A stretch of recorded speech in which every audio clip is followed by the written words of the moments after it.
Can't hear you, Troy. No sound. Oh my God.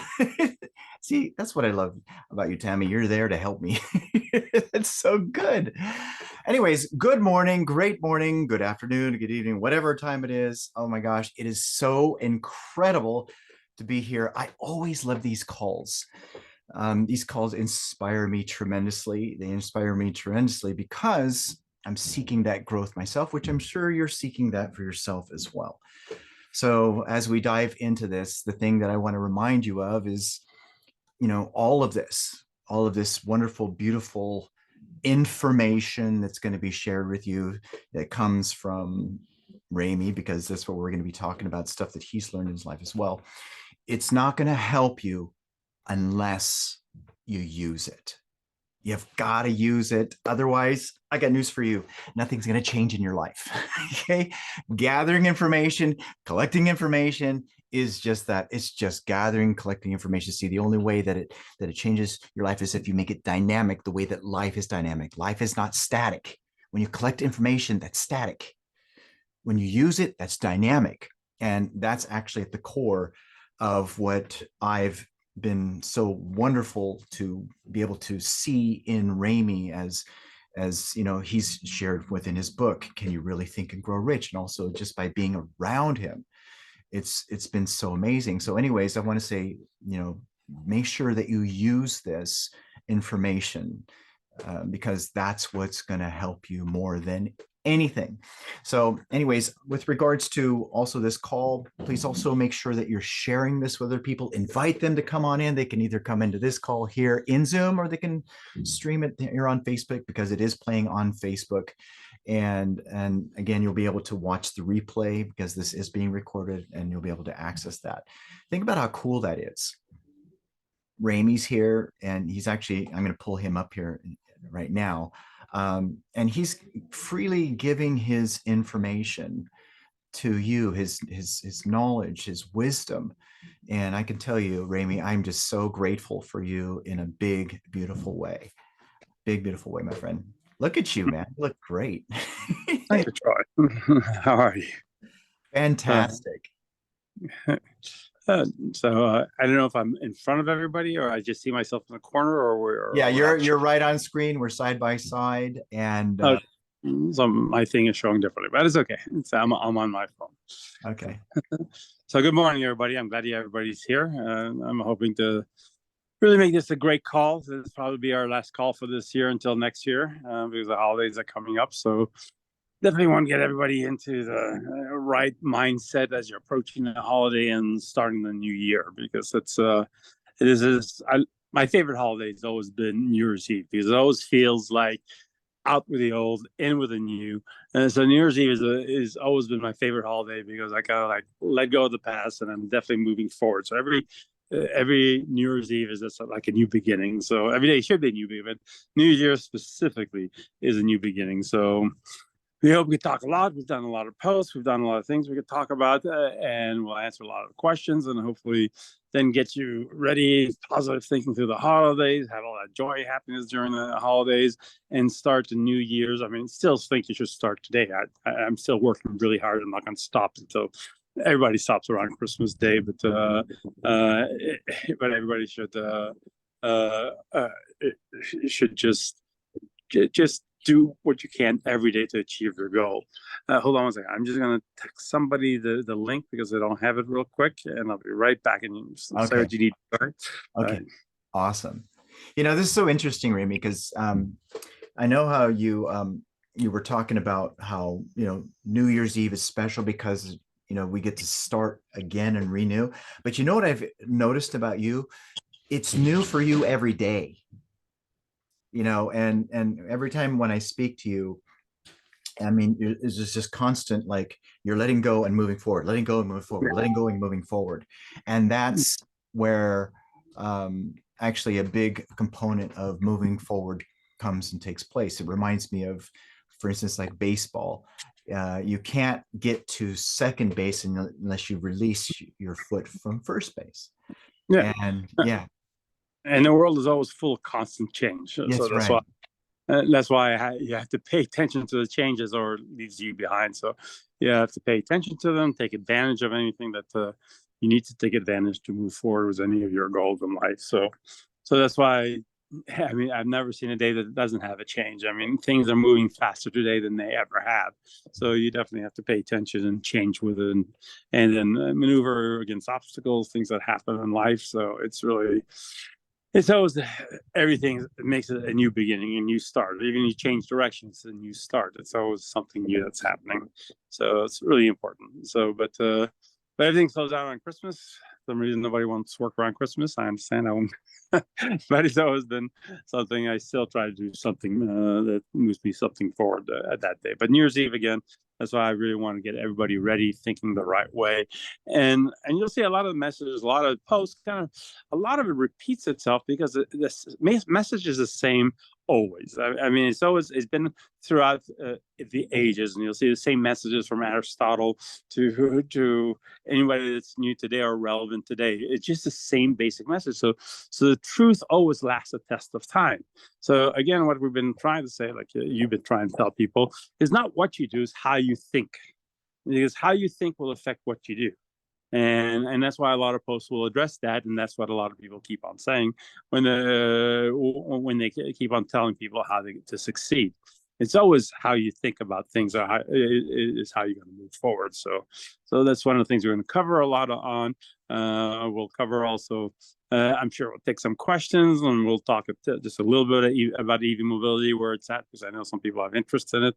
So we'll definitely touch base on that, but I definitely want to get into uplifting people and getting people thinking differently, especially when they're in this holiday era and stuff. And I keep on thinking, it's life. No matter where you're at, also somebody's always doing worse off than you are. I mean, so you can't ever think your life is total shit, because you just got to look down the street. Like I'm sure you guys saw the post. On Thanksgiving, I went down and spent time at Skid Row with the homeless people, and I'm sure any one of those would trade places with anybody on this call. And so it's really important not to focus about the negativity of where you're at. Is the way you look at things, and that's some of the posts we've put up. So we'll discuss a lot about that also, because you got to feel good in where you're at and not feel like a victim to move forward. Also, So that was a post. So I was there, and it was great. And again, it's always like around Thanksgiving, people always help people at homeless, but they don't do anything the rest of the year. And I think what my caption on that is, kindness is not an act. It should be a lifestyle. It's something that you do every day to show kindness and help people all the time. So I don't know, would you rather be living where you're at, or one of those little tents that is downtown right now, and just and depending on other people to feed you? So you got to decide if you're going to be a master of your future and your fate and all that. That comes with the way that you think.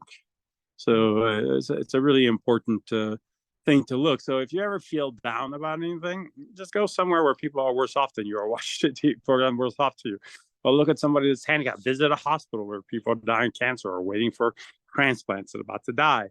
So you cannot feel bad about your life, or so you have to view your life as much different than how you view your life. If you're viewing your life as a victim right now, where you're at, whoever you are and wherever you're at in place in life, this is where you start today. This is where you're start, and you're starting with better benefits than almost anybody else. The number one thing, if you are in any part of the Western world, and especially in America, you are better. Think about it. There's 8.2 billion people in the world. Okay, and there's about 300 million people in America alone. Okay, out of 300 million, that's what, less than 1% of the world, or less than like 2-3% of the world that you're in is a real number. Then think of, you're not sick, you don't have cancer, you're not dying, and you're young enough to do things. You're not down to on the streets. You'll eliminate, and you're maybe part of the 100 million people out of 8.2 billion. So you already have to look at yourself as a head start. Out of 8.2 billion people in the world, you're part of the 1%er already. So you are at a head start where you could start right now. You don't have to fight to get yourself a visa. You don't have to fight to do anything. You are now in the land of opportunity. And even if you're in Europe, it's the same thing, or any part of the Western world, you have opportunity to advance yourself in so many amazing ways. And especially if you're in America, amazing ways of advancing yourself, restarting. This country gives you a second chance every single time if you need it, and they don't look at your failures. They look at how many times you get up and go, and they will root for you. So you got to get yourself out of any victim mentality at all, because you are already at a better place than 99% of the people in the world. Would you rather be in India in the streets? Would you rather be right now in Ukraine being bombarded? Would you rather be in Venezuela, where inflation got to 60,000% now, still 200%, and they're trying to leave the country and try to figure out how to eat? I mean, or would you rather be sitting where you're at in your apartment, wherever you're at in America, with all the opportunities possible once you decide you want to take advantage of them? So this is how the beginning of everything that you have to think of. So you can't think, oh, well, me, I'm a victim. None of you are victims if you're on this call, period. Just really want to stress that before we even start. It was changing the way of thinking from that point. Oh my gosh, so many beautiful wisdom bombs. I don't want to call them truth bombs. I want to call them wisdom bombs. You said something that was so incredible. I'm still like spinning in that world. You said kindness shouldn't just be an act, it should be a lifestyle. Right. I've been floating in that, the moment you said that, and it's true. You know what? Everyone type in the comments that kindness is my lifestyle. Type that in the comments and put that into play, because that rocks. And it's not only kindness, it's almost everything else. Positive thinking should be a lifestyle. Yeah. So practice some of the posts. Everything should be a lifestyle. It should be just part of the way you live, part of the way you think. So you just can't just do it one time and think your life is going to change. It's got to be a habit, and it's got to be just your lifestyle. Your lifestyle success. Successful people live a lifestyle different than people who are poor. So you got to change your lifestyle and the way you think. This is really cool, Remi, because throughout this, what you just went through, you were pulling out this thing that's taught, this wisdom that's taught. Nothing is good or bad. It's our thinking that makes it so. Right. And it's so cool because you pulled in how you get to choose how you're going to perceive something. You can make something that's really big look like it's really small. You can make something that's really small look like it's really big. The whole point is that we get to choose. And by the way, how many of you, as Remi was going through that, did your mind open up to realize, oh my gosh, I am so blessed, and I am in such a great position, when he started to bring up all those examples? How many of you were feeling that? Isn't it awesome? It's fantastic. Now, this is the best part about it is, Remi is so cool, because all you did was just lead people into thinking that. Yeah, that's all you have to think. I mean, think about also that we have more people in jail than any other country in the world. We have 2.5 million people in jail in this country. I mean, at least you're not in jail. But the people in jail adapt to it, and they create their own life. And some people view it as good, and they go along and create businesses and trade stuff and stuff, because now they have no choice of limits to what they're at. But you're also not in jail. I mean, it's like so many things you could say, okay, I am so much better off than all these things, but you got to adapt to wherever you're at and make it your world. Even those people downtown that we looked at, they have their own community. They interact with each other, they sell each other stuff, and they're not thinking past where they're at. And some of those people do think positively. I talk to them, but they don't think beyond, anything is possible past where the situation is at. So again, this is what our job is to do, is to try to help people realize that, start living that way. And that's why a lot of these posts, again, I don't create any of these. I just find them as I scroll different things, and I say, okay, this resonates the same. And it's so amazing how all of them, from so many different people, so many different posts, all say basically the same thing.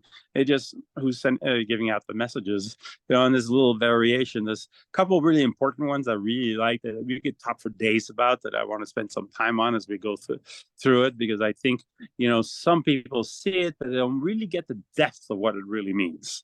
So it'd be a really good thing to start going over some of those. So maybe we could start the first one, or I don't know. Well, I have one here that I have ready. I have one ready, and I know we talked about this before, but you actually touched on it with what you just shared. And this is, I have failed a million times, but I still don't know how to give up. Right. It's again, that's the mindset. To me, no matter how many times I fail or temporary defeats or obstacles that come, I just keep on going. It's just not part of my DNA to give up and say, forget it. I give up with life. I'm just going to retire, go get a job and just survive. So no matter what obstacles, how many failures, how many obstacles, how many things that happen to me, how many diversions, I mean, like I've always said, success is not a straight line. It is a journey. That's why when you read my book, it's a journey up and down, up and down, up and down. But the whole point is you just don't give up. If you don't give up and your mindset is, I will never give up till the day I die, I'm going to keep on moving forward, then it doesn't matter how many times you fail because you haven't failed. It's all temporary defeats, like it was some of the other posts. So it's really, so don't think of any failure as anything that's really significant or that important, because there's always other opportunities, other things to do until the moment you decide you give up. That's when you fail. As long as you decide you're not going to give up, you just keep on trying things until things get better and things change for you. What's interesting? Will always come. What's interesting about this, Rami? This is a habit for you. Yeah. You don't even think about it in terms of anything that has to do with giving up. It doesn't even enter your mind. You just bring it up as something that's, okay, fine, that's what other people do. But it's just like it does not compute. What do you mean, right. Give up? Right. Yeah. And that's what we're trying to teach, make everything a habit. And that's some of the other posts that talks about that. That's why we'll touch about those, which is really good. Oh, by the way, we got to congratulate ourselves. We're up to 30,000 members in this group, which is a big number. And we did it all in less than a year, because I remember starting it right around Christmas. So we hit 30,000 people in the year. And I think that's really great that people are really resonating to what we're saying and joining and enjoying what we're posting and stuff. I remember when we were starting the group, I was really happy to see 5-6 likes. Now we're getting 2,000-3,000 likes on some posts. So it's really exciting to see that people are really resonating and interacting, and this group is really alive. So it's great. So we can keep on going. By the way, keep studying that book. Okay, just because you read it once or twice or even maybe 5 times doesn't mean you get it. It's through the repetition, and then the most important part is use it. Yeah. And I'm sure a lot of people, if it's not on this call or on the site, have not even bought the book yet. So they don't know what they're doing. So if you guys haven't gotten the book, it's a $19 investment. Either go to Amazon or to Win with Rami or my site, Can You Really Think and GrowRich.com, and buy the book. It's your starting point.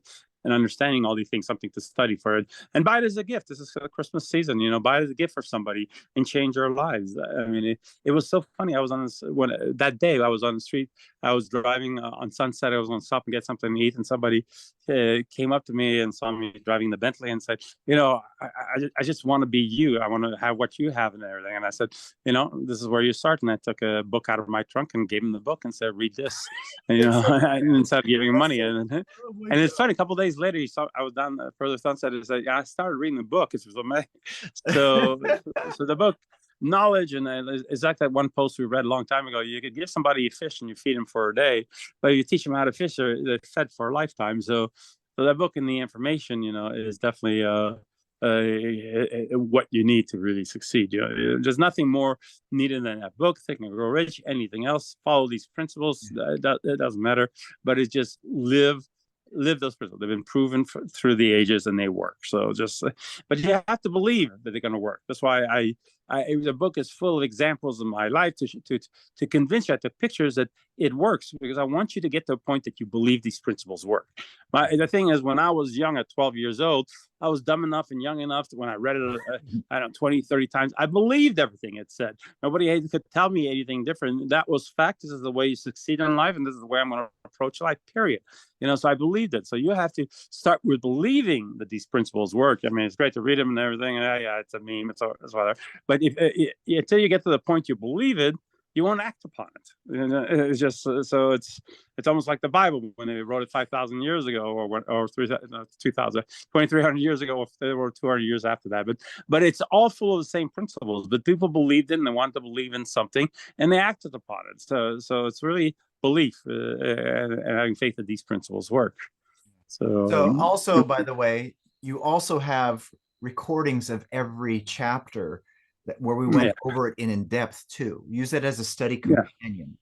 It's Yeah, really, really yeah, good. yeah. It's on YouTube, or if you go with Wentworth Ramey, we Troy did an amazing job. We read every single chapter, studied every chapter. I mean, these calls went anywhere from 2 hours to 5 hours long. So this is an in-depth follow study with this book that explains to you even further and further. So you go on the site, study it, read it, and by the way, if you do buy it on Amazon, or even if you don't, put it, put a rating, a 5-star rating, comment or anything.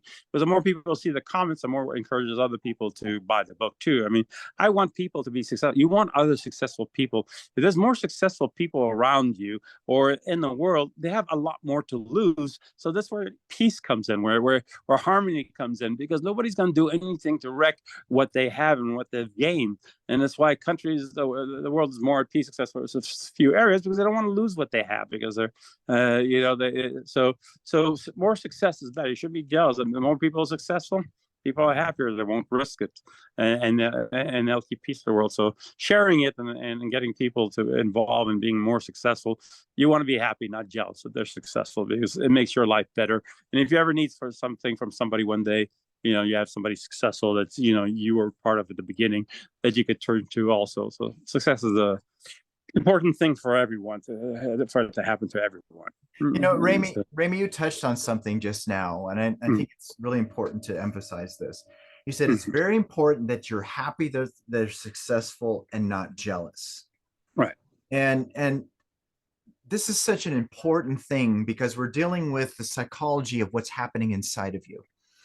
And if you're, and one of the things that I've learned is, like, if you do have that jealous, you got to understand that that's going to hinder you from being amazing and incredible and doing the things that you want to do. So how much has that been in you, when, in terms of when you see someone else, and how much that has affected your success when you look at things that way, no matter what? It's huge. Like when I looked at Adnan on Lifestyles Rich and Famous, I wasn't angry, upset. Oh, this guy's so much more successful. I'll never get there. It inspired me to go after him and stuff like that. I encourage people. I love making Heinrich a millionaire, or people around me that work for me, and make them rich and see them blossom, and even if they move on their own direction and stuff. But I love the underdog stories. I'm a rah-rah and support people to succeed. It's just a very positive thing. It also makes you feel better. If you're jealous and you're angry somebody is succeeding instead of you, that's all negative feelings. You start feeling shitty, and you don't know why, because you bring all this negative energy inside of you: anger, hatred, jealous. It's just all that, instead of being happy and inspired and all that. Those are positive thinking thoughts that you have when people succeed, and you want to bring that into yourself, because those people are going to succeed whether you're angry or hate them or jealous of them. It doesn't affect them how you feel about it at all. It affects you. So just like when you're angry at somebody, it's inside you. The other person doesn't know. It doesn't see you, doesn't care. So it's really all your thoughts affects the way you think and feel. So it's your job, and you're responsible for how you think and feel. Oh my gosh, that is so funny. Yeah, you're gonna do it anyways. Why? It doesn't hurt. It doesn't hurt them. You're just hurting yourself. Yeah, exactly. Oh my gosh. Okay, let's go to some of these other ones here. Okay, here's one. I love this one here. Okay, that almost feeds off of the other thing, and this is a very big quote in Napoleon Hill, and I'm sure I think I put it in my book also. Just like, I never give up. One of the most common causes of failure is a habit of quitting when you're overtaken by temporary defeat. Because as long as you think it's just temporary, they're just temporary defeats. They're just a way to redirect you to a different direction, do something else. So people fail because they tried and they lost and they gave up, and that's it. I think that's their only chance in life that they'll ever have, and only opportunity they're ever going to have to really succeed. But again, through my books and stuff, I kind of point out how many times, hundreds of times, that I had to restart, redo, but I never saw them as failures. And you learn from every failure. I learn, most people, and I do, learn more from your failures than your successes. So learning from those defeats, it helps you to become a stronger, wiser, better person for the next challenge that you have to face. And so that's why that's very important. It comes straight from Napoleon Hill's book. It's really solid. So it's something that you really got to understand. Everything that happens is just temporary. Yeah, it's never permanent. So one of the things that I've learned that's helped me with this is looking at failure as feedback. Actually Napoleon Hill actually talks about that in Organized Planning, how most people fail miserably because of their lack of persistence in changing the plans. You made a beautiful video on that. You got to stick with the goal, not with the plan, right? But look at it as nothing more than feedback to reveal that your plans were not practical and workable. You got to change the plans, and you got to make the adjustment. Amazing, so good. Yeah. All right, let's go to another one here. There's ego mobility here. We'll talk about that a little bit later on. And okay, you talked about this one again, but again, I love when you speak of this. I can never hear enough of this. Yeah, and that's what Einstein says, and what he means by imagination is really your connection to the universe, because your imagination comes from what's fed into the universe, your dreams, your stuff that feeds into you. Knowledge is just what you learn in books, and it's very limited. I mean, there's only so many books and so many ways of doing things. So when Einstein was learning, and then he went to school, he learned mathematics and everything else, but it was his imagination, his connection to the universe, that he figured out the curvature of the universe and the theory of relativity. All that came out of his imagination and connection to the universe, because that's limitless. That can be any. People created computers, everything out of imagination. Imagine 100 years ago, before there were computers or cell phones, if you had any of the educated books and stuff, it didn't talk about any of that stuff. So knowledge is so limited to what it is today. So it's your imagination, what you could do, what you tap into the universal infinite amount of knowledge that gets you to the next level, that gets you to become great. So it's great to have knowledge. And then if you need people to implement some of the stuff that is just practical stuff, like Henry Ford, knowledge is cheap to get. Specialized knowledge is cheap to get. It's in Think and Grow Rich. You got to hire people to do the things you need. So the real leaders, the real people that make a difference, have an amazing imagination, amazing connection to the universe, and it comes in their dreams. It comes at night. It comes to brilliant thought, and it's not from something they learn. It just hit them because they let their mind open up to the universe to say everything is possible. Give me the answer, kind of thing. And just like the exercise we did when we were here at the house, where we just connect to the universe, held hands, and think, let's open up to the universe, give us the information we need to succeed in what we need to do in life. Wow. Yeah, again, all of you, there's a beautiful video that we made where Ramey actually talks about this. And when I was listening to it, I was going, oh, wow, that's so good. So I recommend that you go and watch it, because it's spot on. And, it's really super short, but just re-listen to it again and again and again. It's really, really good. All right, so let's go to this next one here. Okay, we like this one. This one's fun. Okay, same thing. Dreams, like same thing was a match. Dreams are not born from indifference. So you dream because you're connected, but laziness or lack of ambition makes those dreams just dreams. So the dreamer may take off with a burning desire to do and do before his dreams will ever be reality. I read this, I totally slopped it up, sorry about that. Basically, it says you can have a dream and you can think of all these, but if you don't put action behind it, if you're too lazy, you don't have the ambition, doesn't matter what you think of or dream of. You could think of the next greatest thing that will change the world, and it's a dream, you have it in your head, but if you don't do anything about it, somebody else will discover it. It's in the universe, and you'll just be left behind. So if you want to make those dreams and ambition a reality, you just have to take action. That's basically what all that says. And that's Don Green says, I didn't count it, but Don Green says 77 times action was mentioned in Think and Grow Rich. So it is all about action. You got to have your thoughts, you got to have your dreams, but if you don't take any action and you're just lazy and you have no ambition, what good is that dream? And it'll just be in your head. So it's really basically all it really says, no matter how long it says. Just take action, whatever you dream about, and think. So how many times have people come up to you, Ramey, where they say, oh, I thought of that idea and they did that, but then the other person, somebody else actually did it? Right. Right? Oh, It's a just lot. like, I've seen it, but a lot of people have great ideas and say, "Oh, I came to this reality." Sure, people thought of a lot of things that are happening today, and but they didn't do anything, or they didn't think they had the capabilities of doing it, and they never just took action. yeah, amazing. Oh, Yeah. this is so fun. I love this. All right, let's go to another one here. Oh, there's us at the event. Fantastic. Okay, Morgan Freeman. Yeah. Oh, Again, like I say, it's all these people say all the same thing, and this is something that I posted before, and it's all about letting go of the past. They say to be happy, you must let go of what's gone. I mean, the past is gone. You can't change it. If you lost money, you did whatever, it is gone. You can't change it. It's a past.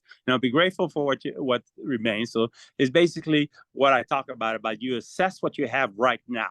And be happy with what you have. This is your starting point right now, and look forward to what the future, what is coming next. Is how you're going to use was what your assets are, what you have right now to build what you want. So the first step is just to let go of everything that happened, because no matter how you lament, how you're upset about it, it doesn't matter. It's not going to change. It's a past. It's history. It's over. It's done. So you start today. Be happy. Assess what you have, and then look forward to what you're going to do, and use whatever you learned and your tools and all that you have as a starting point to start today to achieve anything that you want. So that was a great thing when I saw this program. 85% of the Forbes 400 of the millionaires and billionaires today are self-made.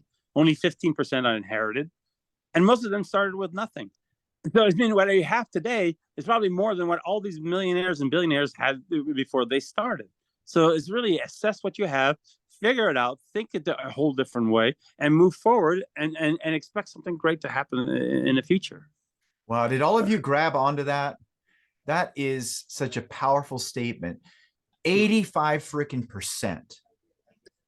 And again, I'm emphasizing this because I want all of you to see, everyone's got to see it. That means, if they made a change inside, and you're able to make that change inside for yourself as well. But see, the point is you've got to make the change. You're the one that has to lock into that idea. That's an astounding number, Ramey, when you Yeah, think yeah, and it's changed over time. So it's yeah. really, it is all up to you at this point. So it's a big number. So anybody can make it. Yeah. So if 85% of the millionaires, who are more millionaires today than ever before in the history of time, have made it from nothing, that means you can make it. There are no better, no more special than anybody on this call. Yeah. And what's interesting is the belief that's being pushed around everywhere. It's the number switched. Right. Oh no, 85% of the people have inherited. No, it's not true. It's the other way around. Yeah. Oh, gosh, amazing.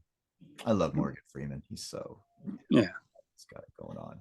Oh, who's that guy? Gosh, look at him. Yeah. By the way, I hate that picture. You should use a different picture. You're the one who sent it to me. You said you sent it to me. I'll change it. I thought it would look better. I'll fix it. I'll do another one. Okay. That's okay. Okay. All right. So this got a so lot funny. of likes. I think this got about 1,300 likes or something. I mean, it was a lot. I think 63,000, 63, yeah, 1,300 likes, 63,000 post reach. Right. So this kind of like it's a very simple thing. The biggest asset you have, and this is when I count my assets in the world, is your mindset.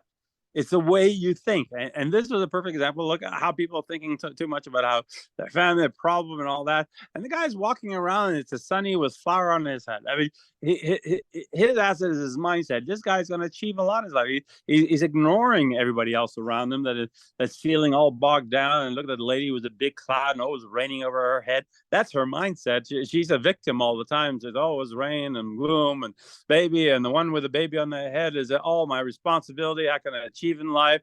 And the guy on the right, I'm thinking, is just like he has a wife that suppresses all his thoughts and everything else, and he feels defeated all the time, or maybe the one left with the book, it might be somebody who feels he doesn't have enough education. He's bogged down that he doesn't think he has the knowledge to achieve anything. So it's really how you think, and it's right back. And this one, it was a very simple way, and it is your biggest asset. So when you sit there and count, you let go of yesterday and everything, and you count what your assets are, the number one biggest asset is your mindset, how you're thinking. And that's how I see it. I mean, I could count everything else, and 90% of the number one asset is my mindset. I count that as 90%, then I count the rest as the other 10% of the things I have to work with. Because if I didn't have that mindset, none of the other stuff I have matters or counts. It doesn't mean anything. So it's really the bulk of it is your mindset. So if you have that mindset, then you could overcome pretty much everything. So that was hopefully something simple enough. People understood it and they did. It was shared a lot, and I was happy it was able to put in a simple mind. And again, a lot of these posts will talk about how you think, because it's all of it is about how you think. Always. This is really great too, because the reminder for everyone is you can decide what's set there, and you don't have to consent to like all those other patterns that those other people in these pictures are focusing from. Oh my gosh, amazing. It was, by the way, it's fun. It was fun listening to you to describe the people. So I know, but you can read it any way you want. Okay. Oh, I love this post. Yeah. I love this one a lot. Yeah, me too. It was a really good post. A lot of people, and if you really understand what he's saying, he says power of habits, because habits is what forms the way you think. So people do not decide their future. They don't decide. If you're thinking like you're awful, you're a victim and everything else, you can't decide what's going to happen to you in your future. They decide their habits. So the habits are the way they think, and then their habits decide their future. It's just a simple way of thinking, breaking it down differently. So it's not you saying, I'm going to be a millionaire one day, while your habits is of somebody that is that is just a worker bee and will work for somebody else and will never achieve. You can't decide your future if you don't have the thinking or the habits of being successful. So it is really true. So you don't decide your future, your habits will. So but you do decide what your habits are. So I didn't leave that out. So decide what your habits are going to be. Is your habits going to be always thinking of I'm great, I'm amazing, I can succeed, I can overcome everything? Those are your habits, and the way you act when you do them. When you see stuff to get around the road, you find a way to get around it, or the things that you do, how you treat people, how you act when things happen. Those are all habits that you're forming, and you repeat it and repeat it. You read these things over and over, and those habits becomes part of you. And then that part of you, those actions, the way you feel, the way you approach things, will decide your future. It's not your decision. It's really your habits, and your decision is to make those habits the way you live. And so that's why it was a really great quote. I love the way he put it, and kind of described it in a different way, but it was the same way, kind of the same information. Okay, so I have a wonderful shorter quote that's tied to this that came from Dr. Albert Ian Gray. And all of you type this in the comments. People form habits, habits form futures. All right. People form habits, habits form futures. Type it all in the comments, okay?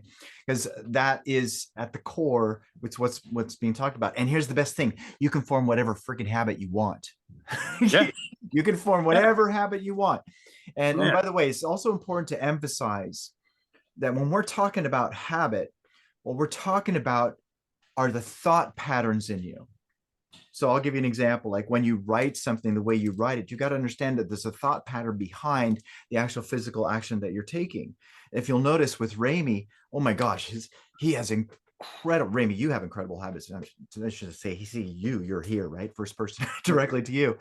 But the habits are there in terms of the patterns and how you see things, what you believe. That's also embedded within you. And again, the best part is that every single one of us here in this room can form whatever pattern we want. You don't have to consent to the old ones that are jacking you. Yeah, and some of these other posts will address some of those things. So that's why it's all moving in the same direction. It's all the same message, but enhancing each message, each post. So I really do encourage you guys to visit the page. You're part of this group. Visit the page every day, because we put something new every day to try to help you think and move forward with us. So it's very important. And watch some of those videos. Go to Winners Ramey, go to YouTube, watch the videos that kind of reinforces these habits and reinforces these things. So the more active you are, the more you think about it, the better it is. Again, it's right back to you become what you think of most of the time. So the habits are what you think of most of the time, so they become automatic for you. Oh my gosh, did all of you catch how simple it is? It's simple, then it's not easy because we're dealing with overriding the other habits, but it's really simple. Super, Yeah. super simple. Oh my gosh. Yeah. Yeah, this is definitely one of my favorite posts that you've shared for Mhm. sure. Okay, here we go. One with a nice car there. Yeah. Again, I take this from different people posting, but it all says the same thing. So yeah, never let your dream be just a dream. Finish what you started. Okay. It's right back to action. It's, again, same theme. You can have a dream, but don't just let it be a dream. Finish what you. The dream is like the beginning, and so that's why he says finish what you started. You have the dream, so now you're on your pathway to success. The next thing is do something every day to move forward towards your dream and succeed. So the dream is the first step. So that's what you get. Is slight you could take away is, which I didn't mention before, the dream is the first step to success or getting anything you want. So now just finish the rest of the steps to get there.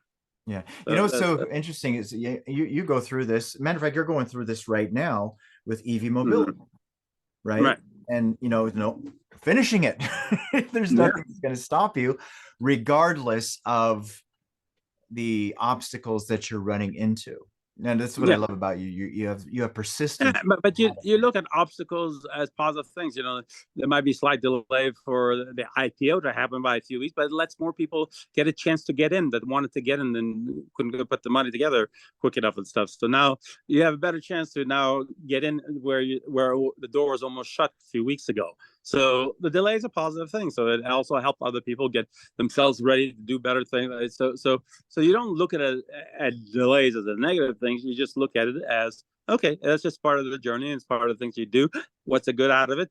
Okay, the good out of it is you can talk to more people get involved, more exposure, there's more things that's happening, companies growing. It's like, and it drives you to have the habit of not giving up. So there's a lot of positive things. So again, we were going to talk about this later. If people still wanted to get in and stuff, we'll just email me at ipo@evmobility.com, and then I'll send you to the brokers and make it open up account and stuff. So anyway, we don't want to talk about that right now, but I just want to mention that it just kind of follows with that because you mentioned it. Because again, I go through there. I was expecting to be public on the 16th. Didn't happen. Regulars took more time. People just take more time. So I have to adjust. Yeah, it was frustrating for a second, but I thought about it. Hey, what's a few more weeks? It doesn't change my life or anybody else's life. She's saying, what is IPO? IPO is initial public offering, so you must be new to this. So we have a company called EV Mobility that I'm taking public, and people have the opportunity to participate in the public offering and part of the friends and family shares before the time you go public. Then you're part of this company I'm building. You can see how a company gets built from absolutely nothing. I started with absolutely nothing and made it an amazing thing because, again, you find a need, you fill it, and you grow. And a natural succession is one of them as the next show to really grow and raise more money is to go public. So an IPO is initial public offering. So a lot of people are always excited they want to be part of it because they want to get the best possible price, and that's usually when the offering happens. And then after that, the aftermarket takes it and takes it to I don't know where. So it depends on the stock or where it is. It opens higher, opens the same, but you're guaranteed at least a price on the IPO. So if you want to type in people in there, so we talk about it later, is ipo@evmobility.com. And so Tammy, people if you have could it type that if they in. want. Yeah. Tammy, if you could type that in, that'd be great. Yeah. So there's now you guys have about a week window to get into it again now. But anyway, we'll go on to the next thing. Oh my goodness, who's that? Yeah. All right, here we go. This one's this awesome. was a really great quote. I like this one, and that was a recent one I posted. So I guess it goes in different orders. I'll let you read the quote, and I'll talk about it because you do a better job. There's only one way to avoid criticism: do nothing, say nothing, and be nothing. And that is as simple as that. I love that quote, but it is this. People, number one fear that Think and Grow Rich talks about is people is afraid of criticism, and it's true. So if you don't want any criticism, do nothing, say nothing, and you'll be nothing, and you're not going to be criticized. You'll be in your corner. But anybody who tries anything in life to succeed is going to be criticized. They're going to be attacked. They're going to be sued. They're going to be this because you're doing something. And because you're doing something, you're a target. People want easy money. I've been sued. I can't even count how many times, and I win every one because nobody beats me on these things. But I get lots of criticism. Oh, it's impossible. You can't do it. And I hear more criticism every day than most people hear in a year. But It's your choice. It's the choice. But if you ignore criticism, like we talked about it, the criticism means nothing. Consider the source. It doesn't matter. It doesn't affect what you do. You know better than anybody. You're connected to the universe, infinite knowledge. You know what you're doing, and you can't let criticism and worry about what your family is going to think about you, or people telling you it's impossible. So, so I love when I saw that. It says, okay, people say, well, I don't want to criticize. I'm afraid of it. Okay, then say nothing, do nothing, and be nothing. Now you have no criticism. Maybe you'll be happy that way. But I don't think I will be. I'll take the criticism all day long.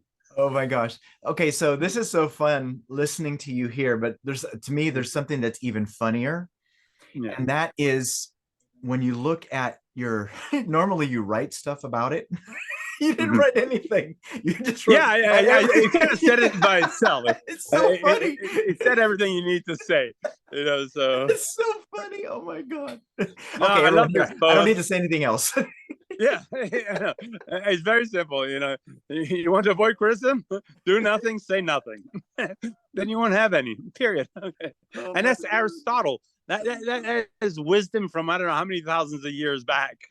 But it is so the truth is always the truth. That people criticize people back then. People criticize Jesus. People criticize the Egyptians. People have always criticized. People always have an opinion that's worthless, but they want to get the point of view and criticize. And the people achieve things. And how many times Elon Musk has been criticized in his life and what he does? And he's the richest man in the world. How many times has Bill Gates been criticized, or even Steve Jobs? He was fired from Apple. How many times people have been criticized? They achieve great things, but it's just part of the journey. Just let it bounce off and understand that it's just part of it. It's again, life is a game, is a chess game, and it's just the pieces that are moved against you. And part of the rules of the game is you're going to get criticized. You're going to have obstacles, and you're going to have bad things that happen to you. This is all part of the rules, and you have to maneuver and figure out how to win the game of life. But that if you don't want to be criticized, you're afraid of it, be nothing. And what's interesting? Most people who do criticize, they're actually the ones that are actually doing nothing, saying nothing, and being nothing. Exactly. Oh, but they're criticizing. That's what they do and say. So, and look at their lives. I still see people who are 50, 60 years old who all their lives worked at McDonald's, had the job for 30 years. Yeah, they haven't been criticized too much, but maybe by the family not getting up. But they're happy in their lot of life. So that's them. But you don't want to be that. If you don't want to be that, if you want to be that, that's fine. I'm happy with that. I mean, everybody else could be that. And what you are to me is a consumer for my products that I offer. You'll be renting my Teslas. You'll be buying the products that I sell. So you need the people who are nothing. so it's not all bad. But if that's what makes you happy, but that's not what makes me happy. And I'm hoping most of the people why they join this group in this call, they don't want to be nothing. Yeah, that's good.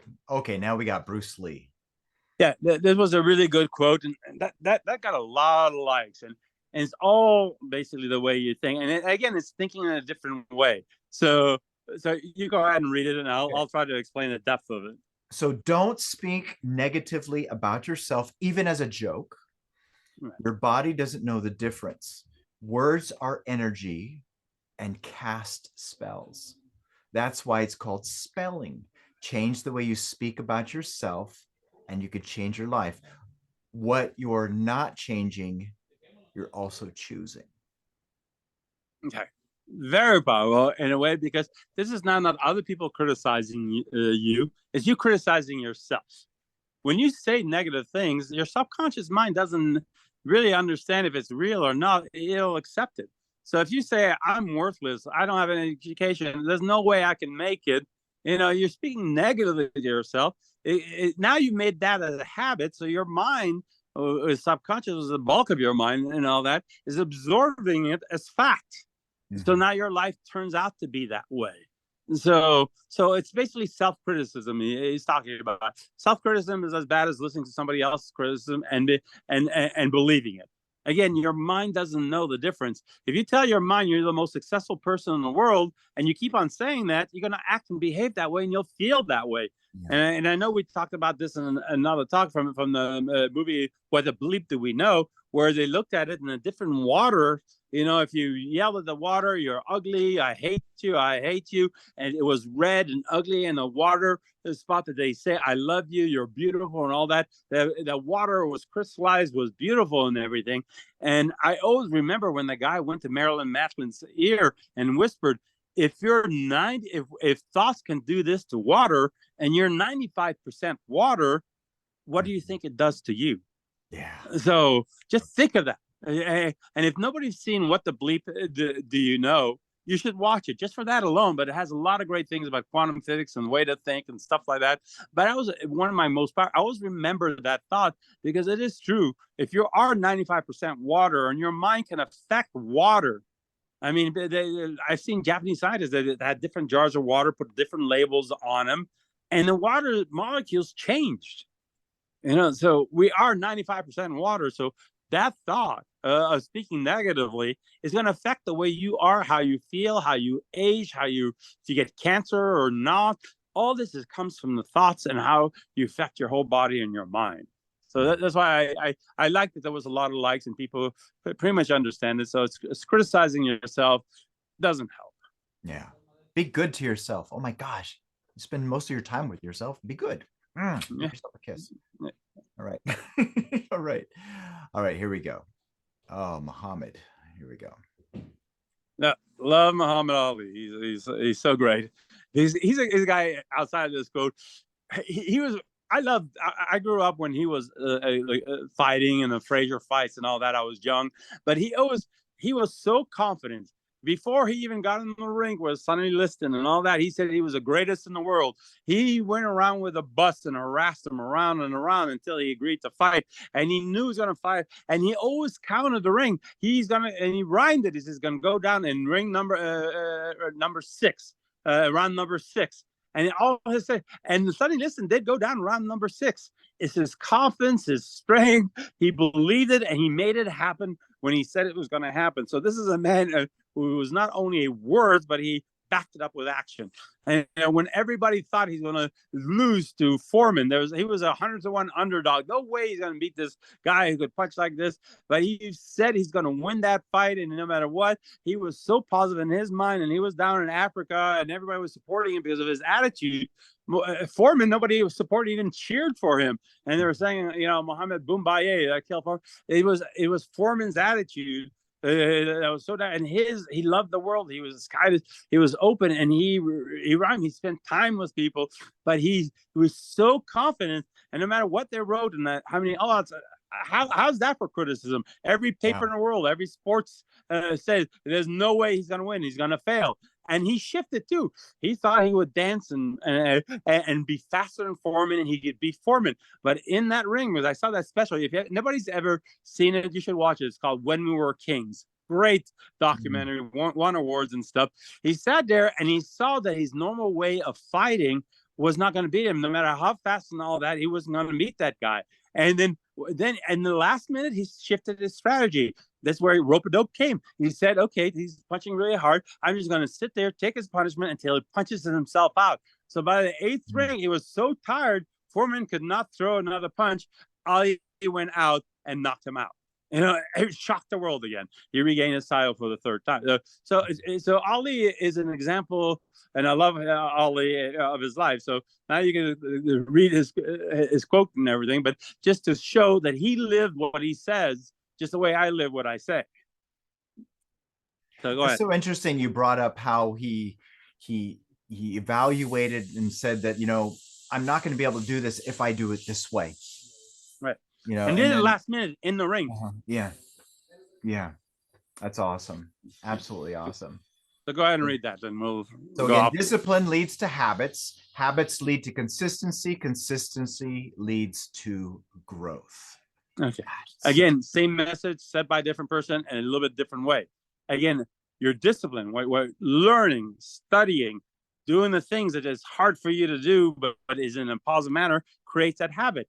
You know, and that habit will make it consistent. You'll do it over and over and over, and consistently will lead to your growth. You'll win. Then you change and you become a winner in life.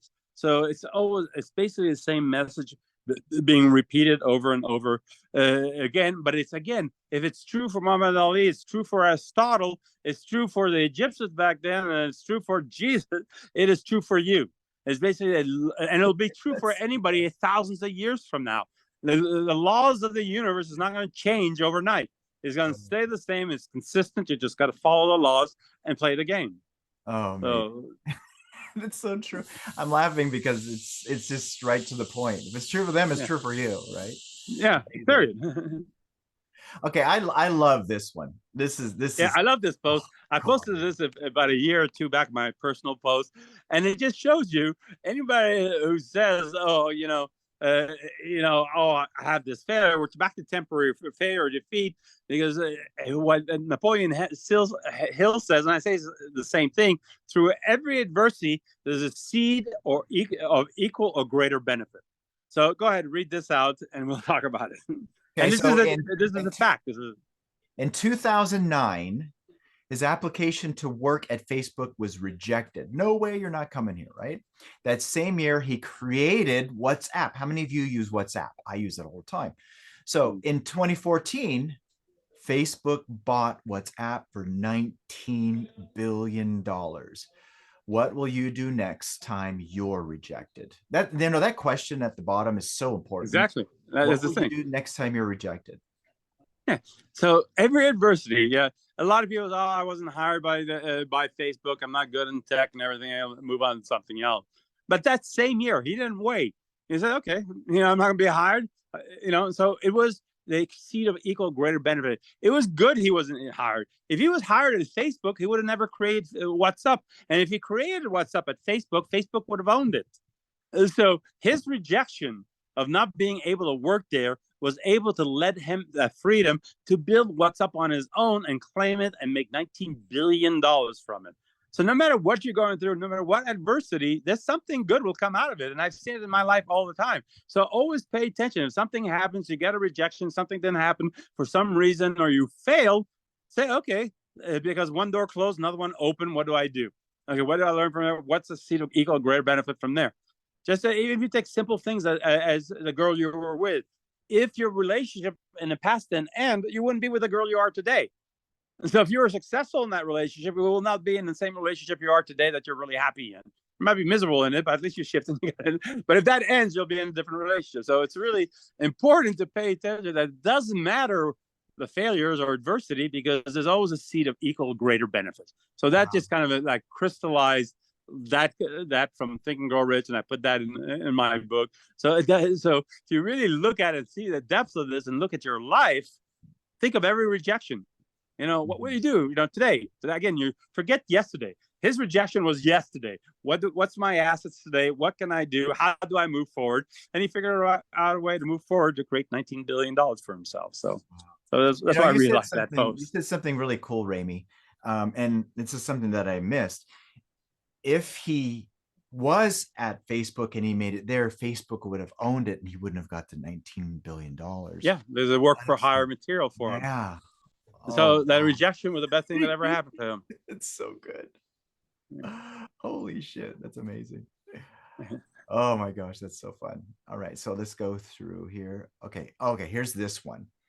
And we can play this video here. Yeah, we play this video. Video I saw, it kind of says it. Okay, so I don't know if you could start from the beginning or.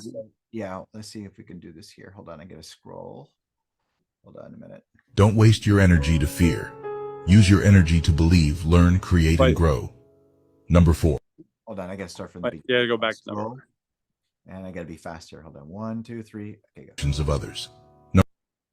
Tell no one about your plans. Go back. It's okay. It's almost over. Level up in private. Number 6. You won't be young forever. Do what makes you happy every day. Number 7. Be mature enough to control your emotions. Learn to react less. Number 8. Free yourself from society's advice. Most of them have no idea of what they're doing. Number 9. Don't try to change anyone. Change how you deal with them. Number 10. Your circle is supposed to be proud, not jealous. Number 11. Do yourself a favor and get rich. Life gets easier with money, not time. Number 12. Master self-discipline and consistency and watch your life change. Number 13. The family you create is more important than the family you come from. Number 14. Don't go broke trying to impress broke people. Number 15. Be smart enough to realize nobody got rich with a salary. From age 18 to 55, know this. Number 1. Take care of your body. Remember, health is another form of wealth. Number 2. Normalize walking some paths alone because goals are personal. Number 3. Don't waste your energy to fear. Use your energy to believe, learn, create, and grow. Number 4.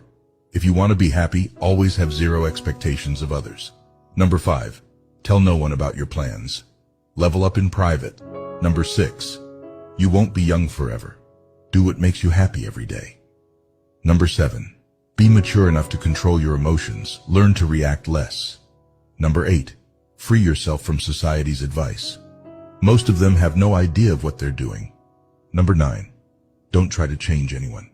Change how you deal with them. Number 10. Your circle is supposed to be proud, not jealous. Number 11. Do yourself a favor and get rich. Life gets easier with money, not time. Number 12. Master self-discipline and consistency and watch your life change. Number 13. The family you create is more important than the family you come from. Number 14. Don't go broke trying to impress broke people. Number 15.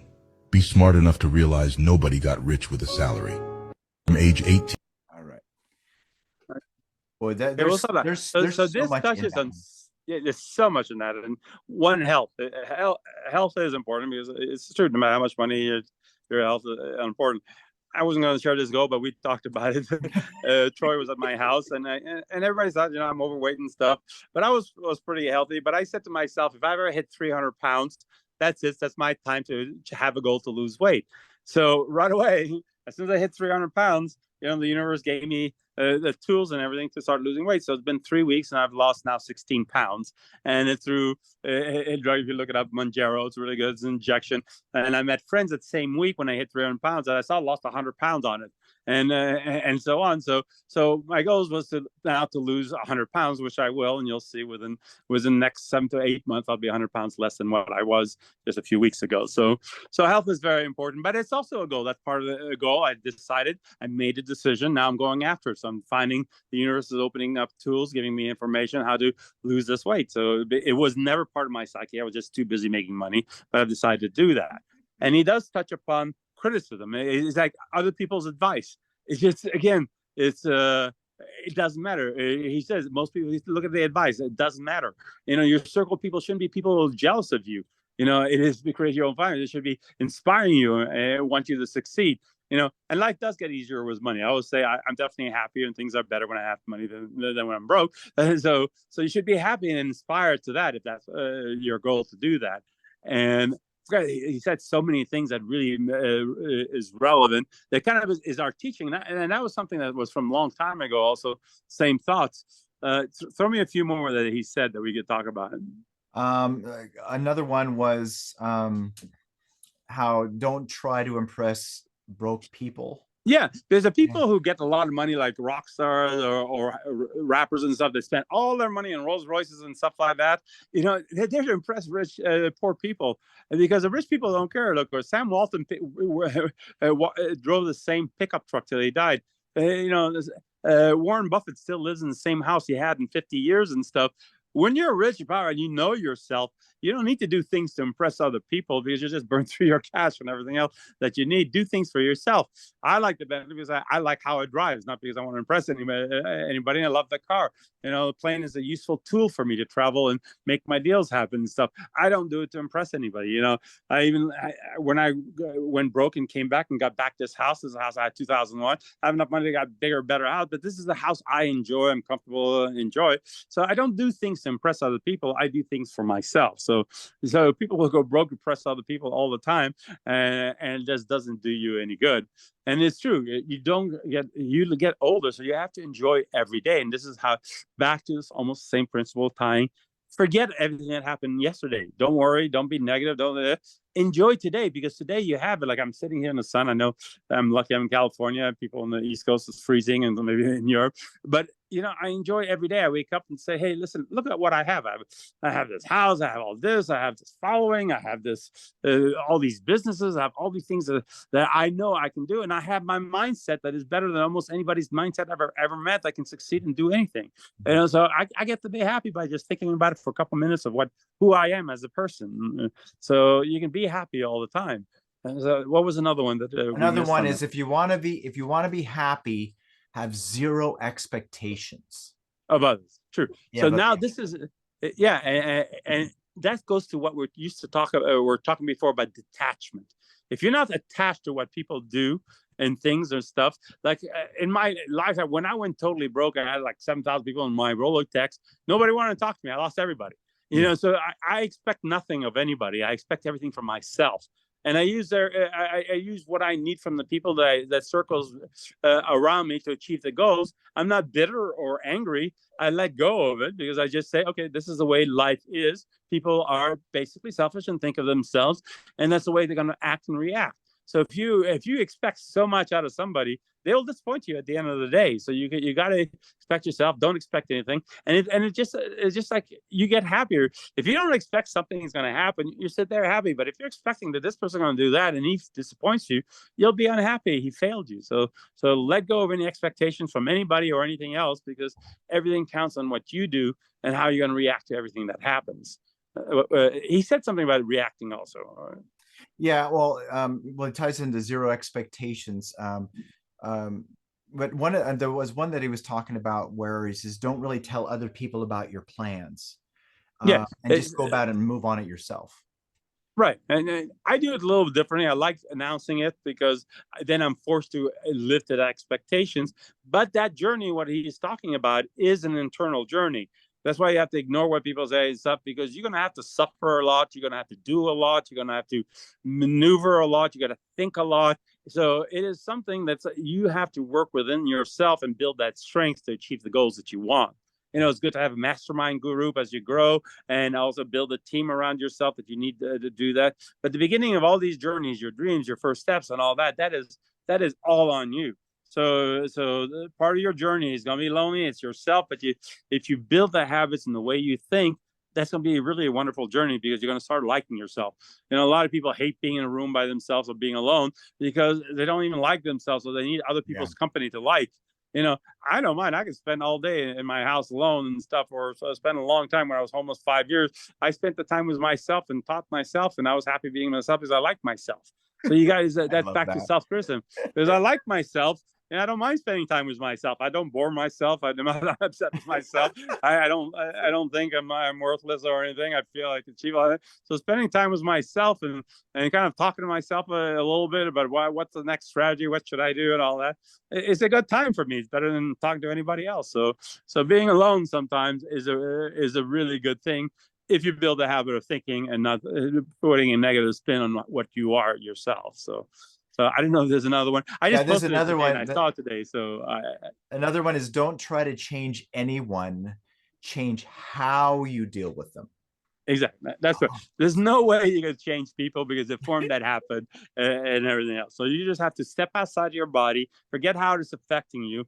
And then we talked about it in other talks and all that. Make pretend like you're outside in the movie, watching a movie, and see how these players are playing out. And you figure out how that person will fulfill your goal, what they're used, because you're not going to change the way they are. So let's say this one guy is a very, a low speaking, not very aggressive salesperson, but he's a very likable person.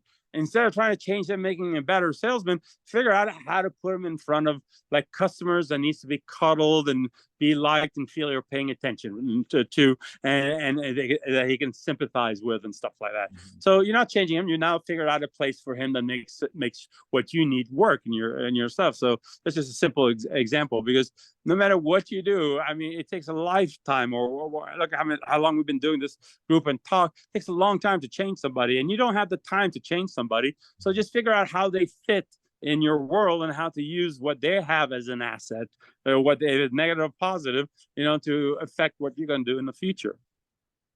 So was there another one, or? Yeah, there's quite a few. There's a couple more. One that I liked a lot it ties in how your group's supposed to be proud, not jealous. The people Right. that I think we touched that upon it. It's just, again, being jealous. You know, it affects them, it affects you. You can't surround people that gives you negative criticism, jealous of your success and all that stuff. Just leave them behind. It's not important. You know, I've left everybody behind. You know, you create your own family. You surround yourself. You can't choose your family, but you can choose your friends. So, you know, when I left home at 12, I didn't talk to my family for 6 years. After I just surrounded myself and built myself before I even decided to talk to them, and never listened to them again after that. But it's so you surround yourself with what you want to be surrounded with. So you don't let your family be the end all and all that there is for you to succeed, or feel how you're gonna feel about yourself by what your family thinks, or your circle of friends. That was really bad. I saw a really good movie not too long ago called I don't know if have you ever seen Bronx Tale? yes, yes. Anyway, the star of the young kid and everything, you know, was above his friends, and his friends wanted to go down to the black area and bomb them, and he didn't want to be there. He was surrounded by all these negative people, and luckily this head boss rescued him from there. And those friends went and got killed anyway. But his whole life of thinking was different than his friends. So, but he was surrounding himself with all these negative thugs and things of growing up with these friends. But he was so different, and he knew he wanted to break out. And at the end, them dying was the best thing. He broke out and became a different person. So again, don't you gotta surround yourself with who you want. It's your choice. So just move on, basically. You know, there's a touching one in this, and it points out how the family you create is more important than the one you came from. Right, because you were born into that. Yeah, yeah, Yeah, so your life teaches your habits, what you decide to do with it. You cannot help that you were born in a family that feel like they're victims all the time. yeah. I mean, a lot of the people who achieved greatness came out of the hood, or were really broke, or were very negative, but they saw themselves differently, and they broke out and left that environment to achieve something else, and surround themselves with people who would help them achieve success. So it's really, you know, you're born to where you're born. Again, you can't be a victim because of that. You got to now decide to change your habits, the way you think, and take life and take charge of it and move on and get past it. You know, it's they'll survive. They're going to live their lives and stuff, and you're going to live yours, and you're going to be successful. And they can sit there and admire you or hate you. It doesn't matter. Yeah. So there's a funny one. It says, free yourself from society's advice, because most of society doesn't know what the heck they're doing. Yeah, we don't. That's why 99% of people are failures. So what are you going to listen to? The advice of people that haven't achieved anything? Yeah, listen to Warren Buffett. He makes sense. Listen to Steve Jobs. Listen to people succeed. You know, you learn something. But what are you going to listen to somebody who is basically either takes the garbage, you know, and works for the sanitation department or something, or whatever it is, that they haven't really succeeded or followed their dreams in any possible way? Why are you going to take their advice? You're going to end up the same way. Their advice is absolutely worthless to you at this point. You know, there's so much good advice for free in here on this talks. You don't need to listen to anything else that is not aligned with your vision and the direction you want to go. Yeah. So there's one more I want to tap into is you're not going to be young forever. So do what makes you happy every day. Right. Yeah, and it's true, because I remember we talked about another one of our talks. From the day you're born, and if you live to the average of 77, you only have 28,000 days of life. You know, and then by the time you get to my age, I only have like 3,000 days left if I reach 77. So why am I going to waste it to be unhappy? You want to take the rest of your life and be happy. People count it as summers. Basically, if I have like only 15 years left, it's 15 summers. Look how fast years goes by. I only have 15 summers to live if I live the average of 77. But hopefully I'll live longer. So you have to make your every day a happy day. Why are you going to waste your day arguing, being angry, being anything else than happy and advancing your goals and enjoying your life in any possible way? So it is a wasted day. We're so infinitesimal in our time we live. The universe has been around 14 billion years. The Earth has been around 5 billion years. The dinosaurs, when they lived on Earth, was around 176 million years. Humans been around 100,000 years, and we live to 77 years. When you're thinking of ability, it is not even a rounding error in the universe. So why are you going to take that time and be miserable and not live the best life and be happy? Because you don't know what the purpose of life is, and maybe it's to build stronger energy so you blend into something in the future. But your unhappiness or your miserableness is not going to change the universe. It's not going to make you happy. It's not going to make your life better. And you're going to end up dying, and you can't escape that. And you're going to end up being miserable, dying miserably. So why live unhappy or be not happy every day? Find a reason to be happy. Yeah. You know, this reminds me of that famous thing that Steve Jobs said. He said, every day I ask myself, if this was the last day of my life, would I be doing this? Yeah. And he says, if the answer was no enough times in a row, he knew it was time to make a change. And then he exactly. Yeah. Yeah. Amazing. So we'll go on to the next one. Okay. So now is the video from Denzel Washington. Yeah. Again, this is a good video because, again, even in his career, it applies to everything, acting and everything else. And he has all the same basic truth. And I think this is a commencement speech that he had. And it has a lot of great facts, same things as we keep on talking. Again, it's a universal truth. It works for everybody, including him. Go ahead and play that. Here we go. Oh, I got to put the sound on. Sorry. 1 second. Try it again. I found that nothing in life is worthwhile unless you take risks. Nothing. Nelson Mandela said, there is no passion to be found playing small and settling for a life that's less than the one you're capable of living. Now, I'm sure in your experiences in school and applying to college and picking your major and deciding what you want to do with life, I'm sure people have told you to make sure you have something to fall back on. Make sure you got something to fall back on, honey. But I never understood that concept, having something to fall back on. If I'm going to fall, I don't want to fall back on anything except my faith. I want to fall forward. I figure at least this way I'll see what I'm going to hit. Fall forward. This is what I mean. Reggie Jackson struck out 2,600 times in his career, the most in the history of baseball. But you don't hear about the strikeouts. People remember the home runs. Fall forward. Thomas Edison conducted 1,000 failed experiments. Did you know that? I didn't know that. Because the 1,001st was the light bulb.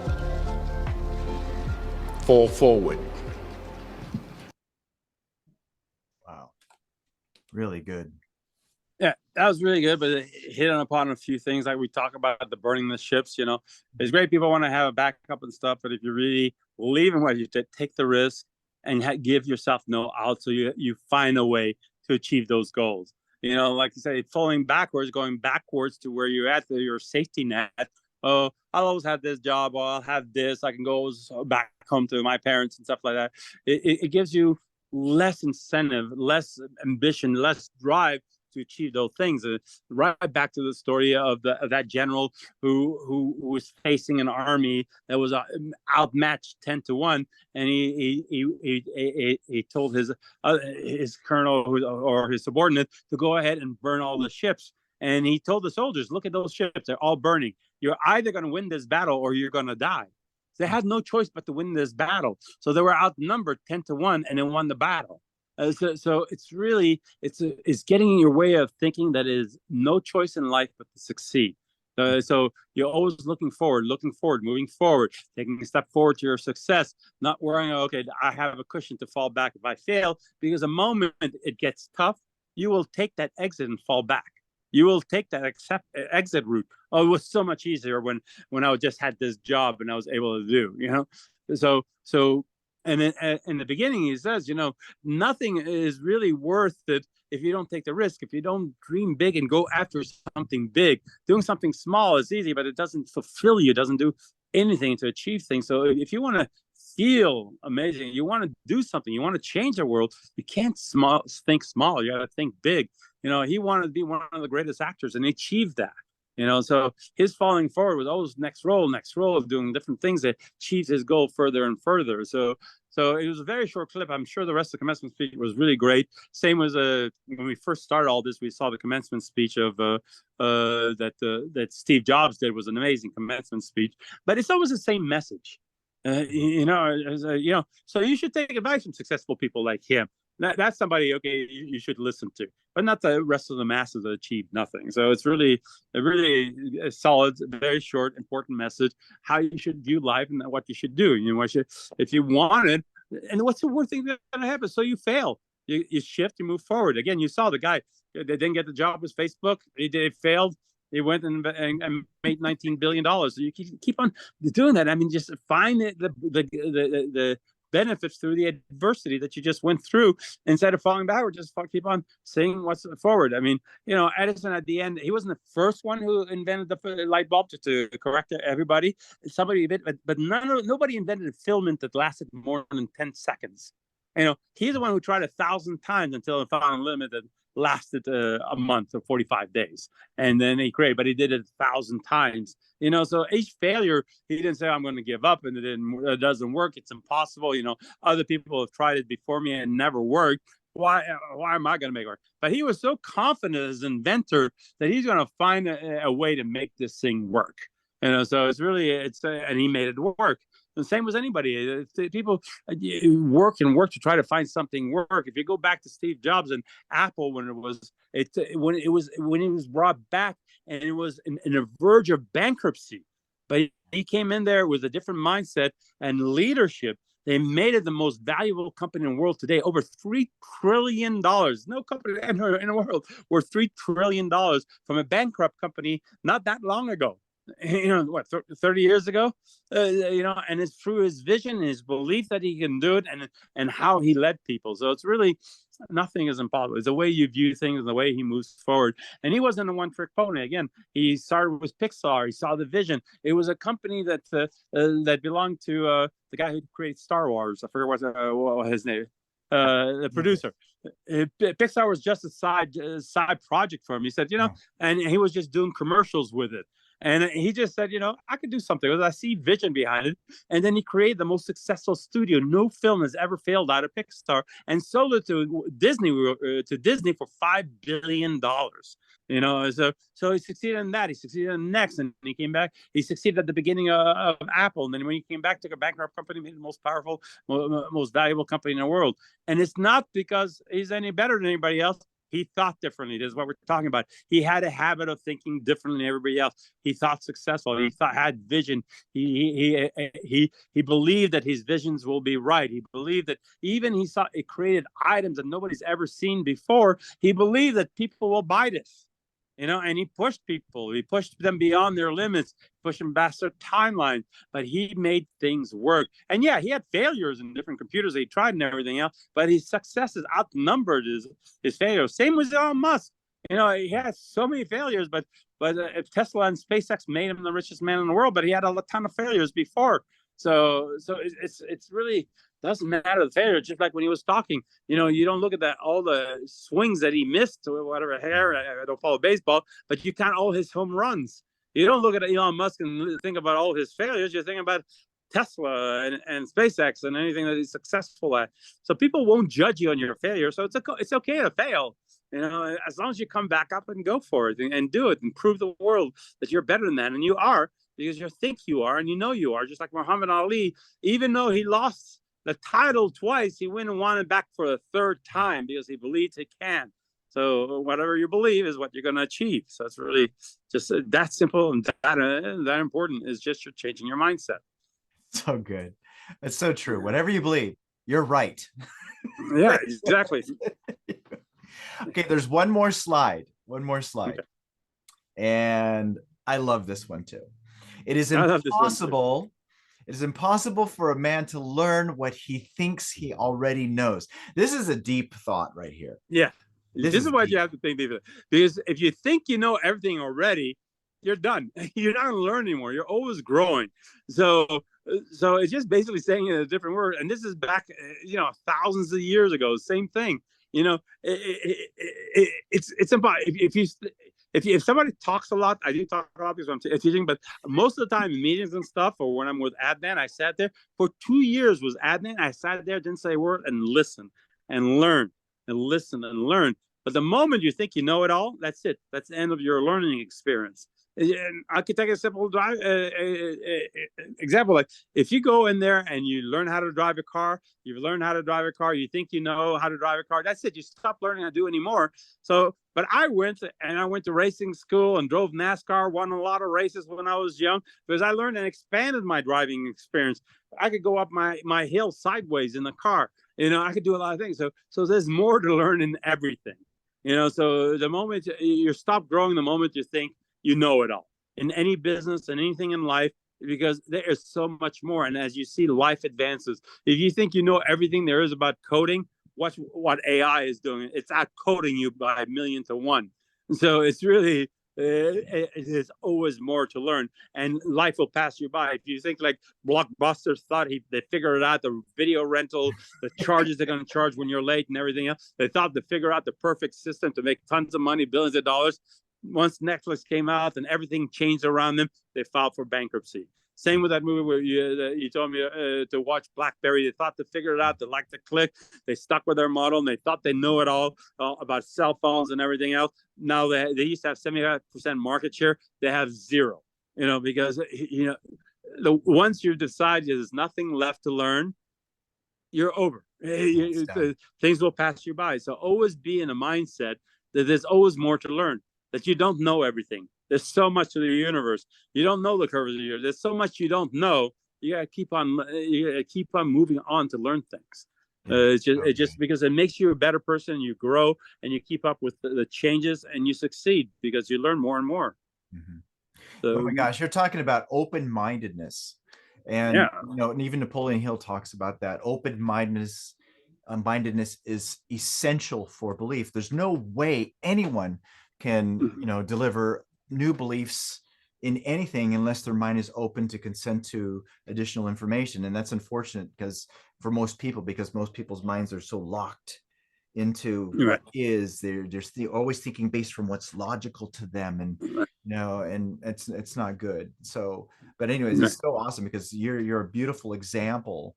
And I see this every time we speak. There's always something that comes out. It's like, wow. And it's because, and the only reason why I see it when we talk and stuff like that is because I'm like, okay, my mind is open to consent to something that I'm not aware of. It's so important. Yeah. So I want to take questions. I just want, because I don't want to cover it at the end like we did. A lot of people drop off. We'll just mention one more time about EV mobility because I get so many emails and messages on this. So I really want to talk about it just really quick. So if you're new to the calls or you're new, EV Mobility is a company I started a couple of years ago. I put it in the book, and we built that company up to where it can go public. And when we had almost 200 people here, 170 people here at the house, we talked about different things, and we're going to invest in one idea, and then said there wasn't enough people that came enough to have enough money to invest in the good idea. So we decided to give away some shares to a lot of the people that were here. And then a lot of people were interested in investing early because they were excited about what we were doing and they believed in what we were doing. And it was a way to really see success. So there was about a handful of people who invested early before the IPO and got a better price because it wasn't close to the IPO, was early enough.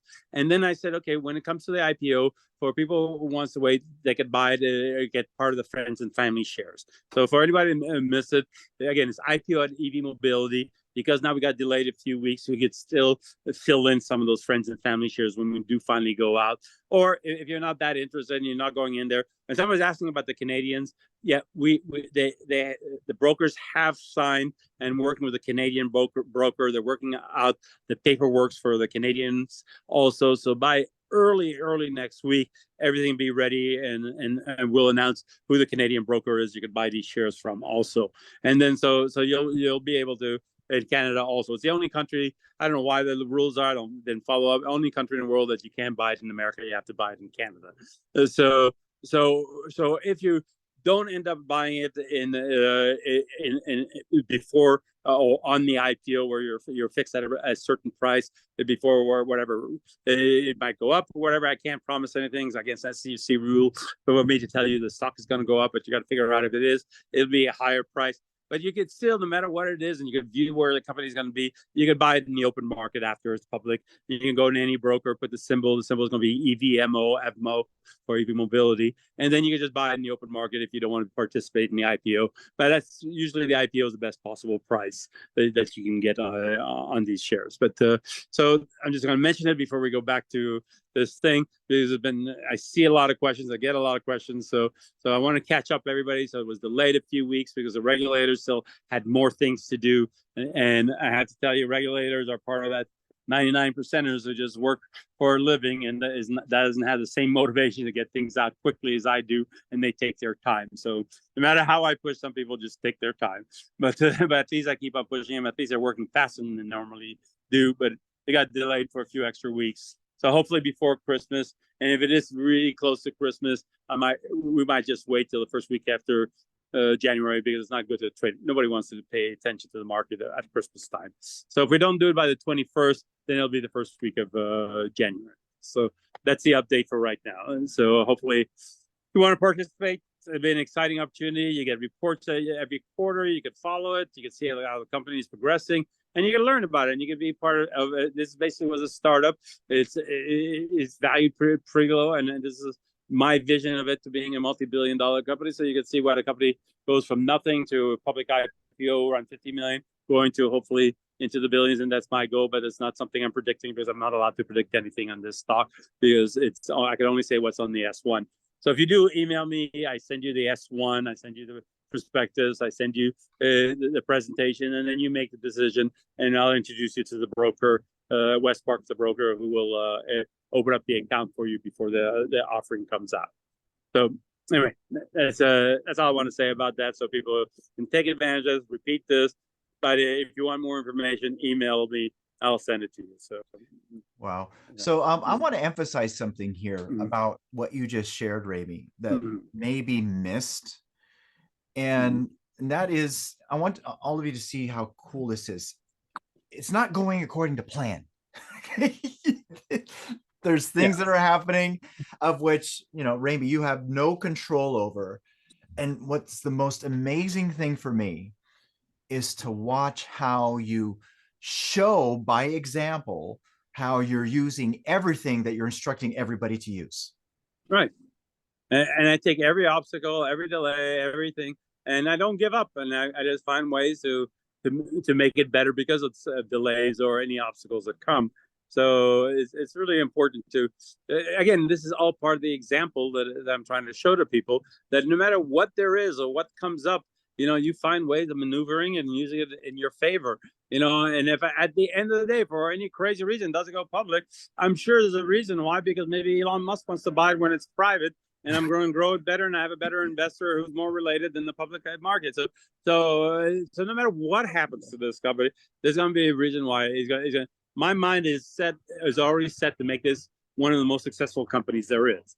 And so whatever route it is, if it's public offering, growing for private investment, whatever it is, it's going to be a hell of a ride, and it's going to be what I expect it to be. Thousands of cars. It's a need and filling it. One of our talks is always to get rich, you find a need and fill it. This is a perfect need at this time. When you're less and less people want to own cars. 50% of people in San Francisco don't even have cars. And also the frustration of renting a car at the airport, paying the parking when you get to a hotel, and then trying to leave early to get filled up with gas, getting it back. So I found a need of putting Teslas, one, it's green, it's electric, in apartment buildings and hotels, so people can use it on demand on an app in a few minutes. You don't have to talk to anybody. So if you're in an apartment building, you don't have to own a car. You always have a car down there, always waiting for you. You book it up with half an hour advance or right there on the moment. You use it as you want, $25 an hour.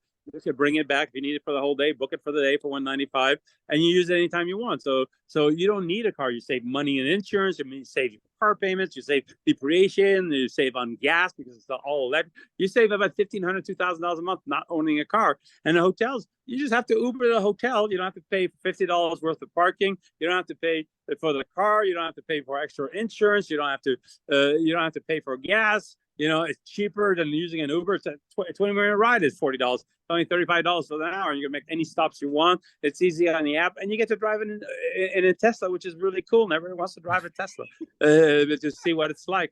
And we're it's great for the society. I mean, we're being green. We're taking more gas cars out of society and turning more and more to electric, and that is a wave of the future. And Tesla proved it out. I'm just going on this coattails and using Teslas, and Teslas are the best cars because he's thought of it differently. He built a computer with a car around it, so our app works beautifully because we're attached to all their APIs, so that we control the cars. People can control the cars through the app so easily that it's such a easy experience and great experience for people. And it's an amenity. Everybody's always looking for new things to get people to stay there, stay longer in an apartment. So now apartment buildings is always an early adopter, now gets to massive. So I got all the early adopters who saw it works really great. The Tesla saw it in a few properties. Then they wanted in all the properties because all their guests love it, all the residents love it because they get to use a Tesla. They don't have to pay for insurance, they don't have to pay for anything, and they get to drive electric, and it's cool, and it's always there for them. So it's a need. It's like the way, if you look at gyms today, even mobility, the same thing. Back I don't know when you didn't have gyms in a hotel or an apartment building. Now name me one hotel or apartment building that doesn't have a gym in it. It's a must-have amenity, and mobility is one of those things that eventually, and not through a short distance, is going to be a must-have amenity. We're going to have more business than we ever asked for. I mean, we used to chase after these buildings to try it. Now we get emails every day. Would you install in our building? Would you install it? So I could see the shift. So that's why I view this company, and I could see the future. Again, imagination is the most powerful thing. I imagine where this company is going to be. I could see it a year from now, 5 years from now, where it's going to be and what it's going to be. And that's why I decide to do these things. And like I said, I don't do anything if I don't believe it's going to become at least $1 billion company. So this is why it was an exciting thing on this thing to share it with people. And I like people succeeding. That's why I like taking things public early, so I have the ride up and make it up.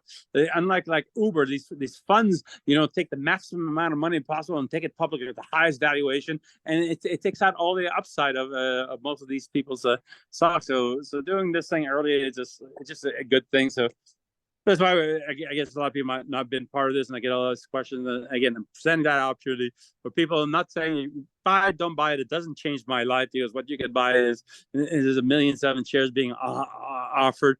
What this group can buy is only going to help you. It's not going to change my life. It's overbought as it is. I think there's enough people who are going to buy more shares than there is, and there's enough people, because we're the first IPO on the CBOE, that's going to be viewing it on television and seeing our first IPO is going to be broadcasted everywhere. That the stock itself will naturally just take it.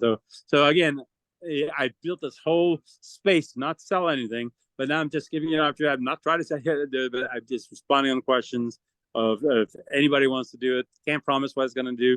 It might go to zero, but then you have to live with that and say, I tried it. That's yesterday's new. Or it might go to 100. I don't know where it's going to go, but I know, people bet on the jockey instead of the horse.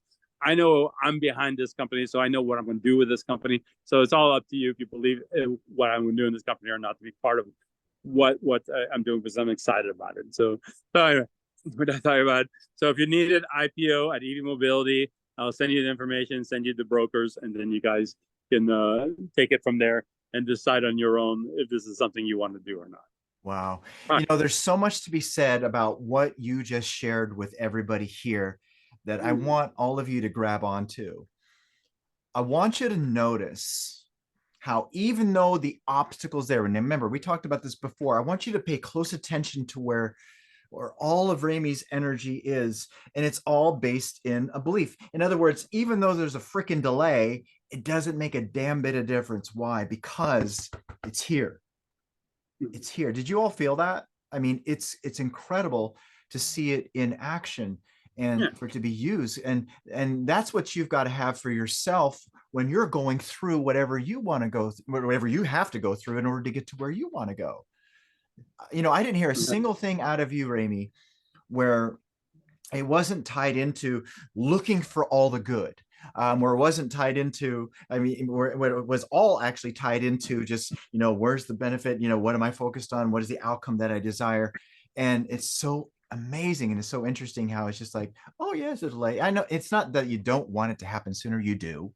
Yeah. And there is definitely urgency there, but it's not controlling you. No, and like that, you detach yourself from all that stuff. You detach from people's actions. You detach from the people who are slow. You just got to understand the movie and the game you're playing with. Yeah. So, and then you end up winning it because you just play the right pieces in your chessboard to win the game. And so, just like chess, after the first few moves, is like what 380 billion different choices of movements and stuff. I don't know. So you always have to pay attention and make the right moves when you do anything. So let's open up for questions. We covered a lot of stuff. So okay, good. So love the question and answer because other people learn from other people's questions. So again, as you know, raise your hands and Troy will pick and we'll... Oh my gosh, amazing. So we have, by the way, yeah, raise your hands. There's a reactions button at the bottom, but then if you don't know how to push the button, then just go ahead and do like you did, Virginia. Okay, that's okay. Oh, you figured it out. Okay, so we got Daniel Haro. Here we go. Add the spotlight. Here you go, my friend. And go ahead. All yours. Thank you for these calls, and thank you for opening your home a few months ago. I was there. So the sound is not very clear, Daniel. Yeah, it's a little muffled. It's muffled. Let's see.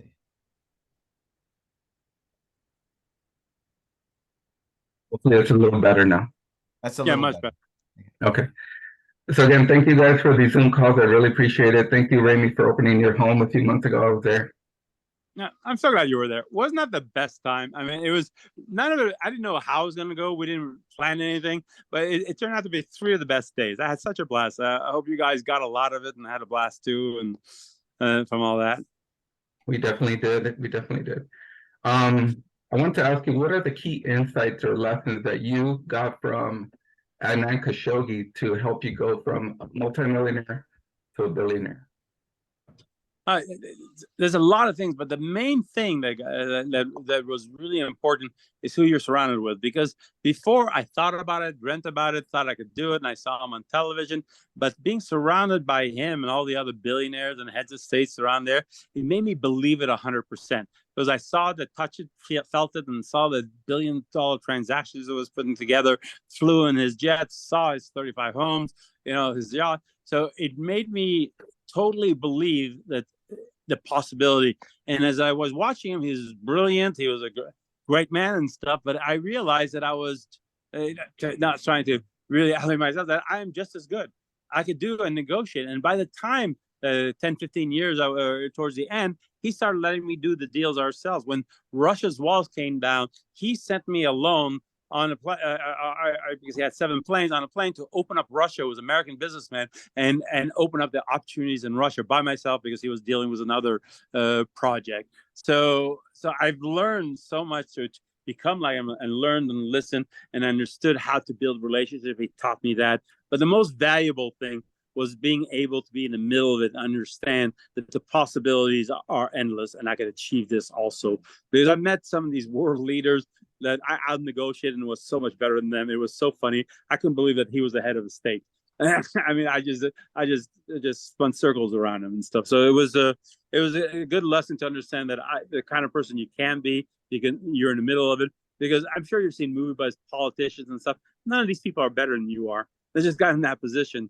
So it's really just elevating, believing that you're just as good, that you belong there, and that you can achieve those goals. Basically, surround yourself around like super successful people to build their mindset and their beliefs. Yeah, just surround yourself with, like, if it's Denzel Washington, I'm sure he surrounded himself with a lot of great actresses, directors, people in the industry that propelled him to his goals. So surround yourself with where you want to be. Got it. Cool. Thank you very much, Rami. Yeah. Amazing. That was a great question, Daniel. Thank you. Great question.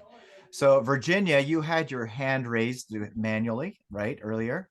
So let's pull you up here and go for it. If you could unmute. There you go. Yes, Troy, thank you so much. It's so good to see you. And Rami, this is my first time, and I'm just honored. Welcome. sharing your experience and giving back some of what your experience is, because being in service is just amazing that you take the time for us, and I'm honored. My question, I have a lot of questions, but I'll try to limit it to one or two. But my first question is, I'm an entrepreneur that started late. I'm 57. Okay. I was a nurse and I've started in e-commerce about a year ago. It's taken me a whole year and a lot of money to get to a foundation now. And it's funny you talk about transportation. My business is electric scooters. Okay. And I have had so many things along the way. Now, I am not tech savvy. What I have learned to do is get resources from other people, because I know there's a blueprint that works out there. I know there's a demand for e-commerce and there's a demand for this product. So my question is, how do I, keep my focus on my vision? Like, my vision is to make $83,000 a month, which is $1 million a year, to be the first self-made millionaire in my family so I can provide financial freedom for my family. Right now, we are not in the profit mode that we need to be in. Okay. So, but I know I will get there. I know I will get there. I know in my heart I will get there, but circumstances come up and they pull me back. I take 3 steps back, and how do you keep just moving forward? And sometimes I think I asked you in the chat, sometimes I say I'm 57, age, I'm running out of time. But time and space, we talk about that. So I hope my question is where you can understand it. I know I'm gonna do this. Yeah. I just got the foundation, things are falling into place, but I'm so eager for results that I sometimes can't step back. Yeah. Well, one, you already have the right attitude. I can see that you're a no give up attitude and stuff. And by the way, 57 is not too old, as you're never too old. We talk about Colonel Sanders and stuff, but if you should pick up my book. But when I had to restart, I was homeless 6-7 years ago. So I was in my 50s when I restarted all over again. So the age, don't worry about age. So it doesn't matter. People older than I and older than you have succeeded from nothing. So it's just an alibi. If you really get rid of any alibis you have, and two, all startups lose money at the beginning. There's no way it doesn't lose money, because you have to spend to grow. So you'll get there. I mean, even if you look at Amazon, it lost money for the first 25, 30 years. It didn't make money until it finally is now a $1 trillion company. So you have to spend on the thing. And you're already doing the smart thing by surrounding yourself, like we talked about in this talk, about having specialized knowledge. I don't know how to program shit. I mean, I don't know what a code is. I learned ones and zeros. What does that do and stuff? But I hire a team of programmers to program what I need to do that. So you're doing the right things, and the thing is to never give up. And at times, I'm sure it feels, I need more money and stuff. But this is where was your enthusiasm and all that, sell them the vision, and maybe you might be doing something that is.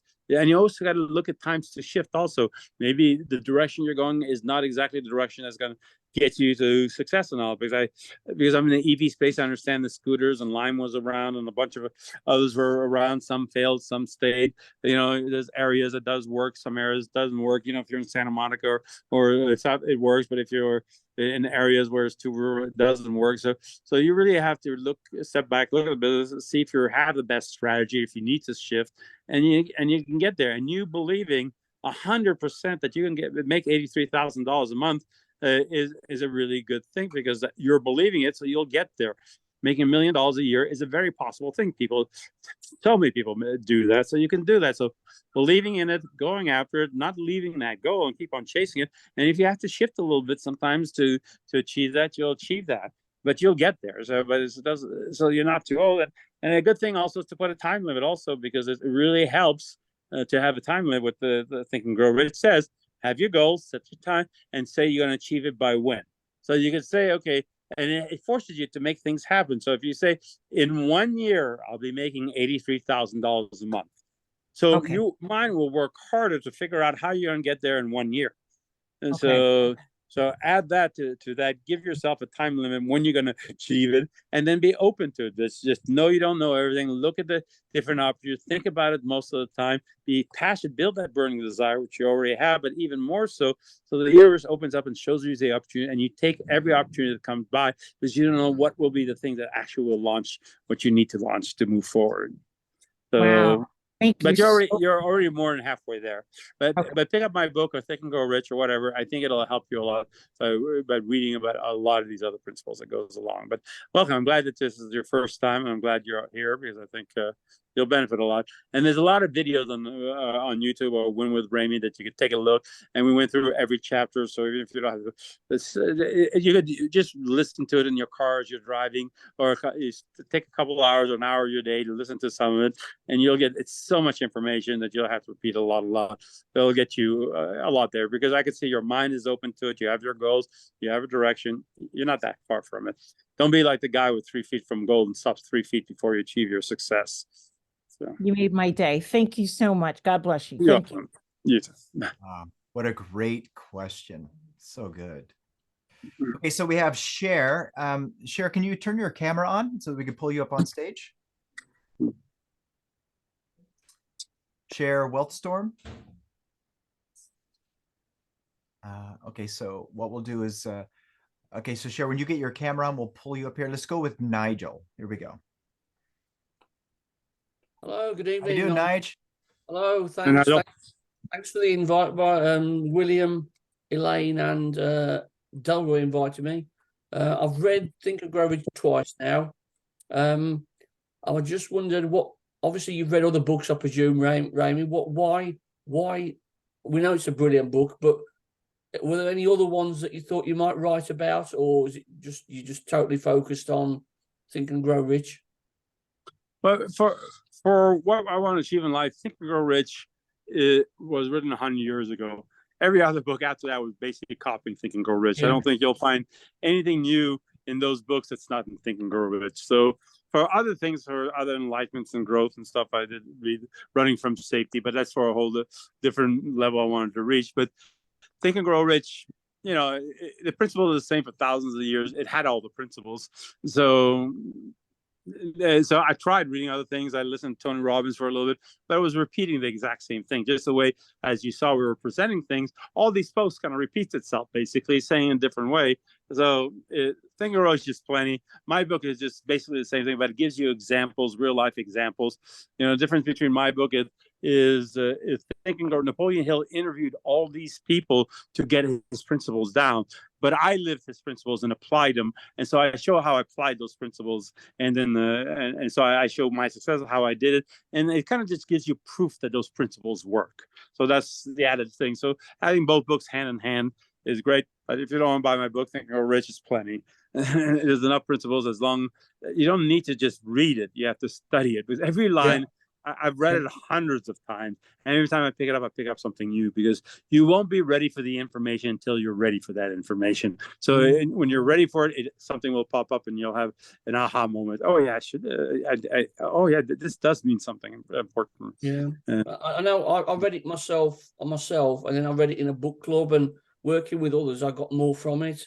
And I know Bob Proctor used to read it every day. I think he read it every day for about 60 years or something. Bob. Yeah. Because you pick up something new. Because just like I did, I have a lifetime. I could wrote a book that was 10,000 pages, and for every day there's something.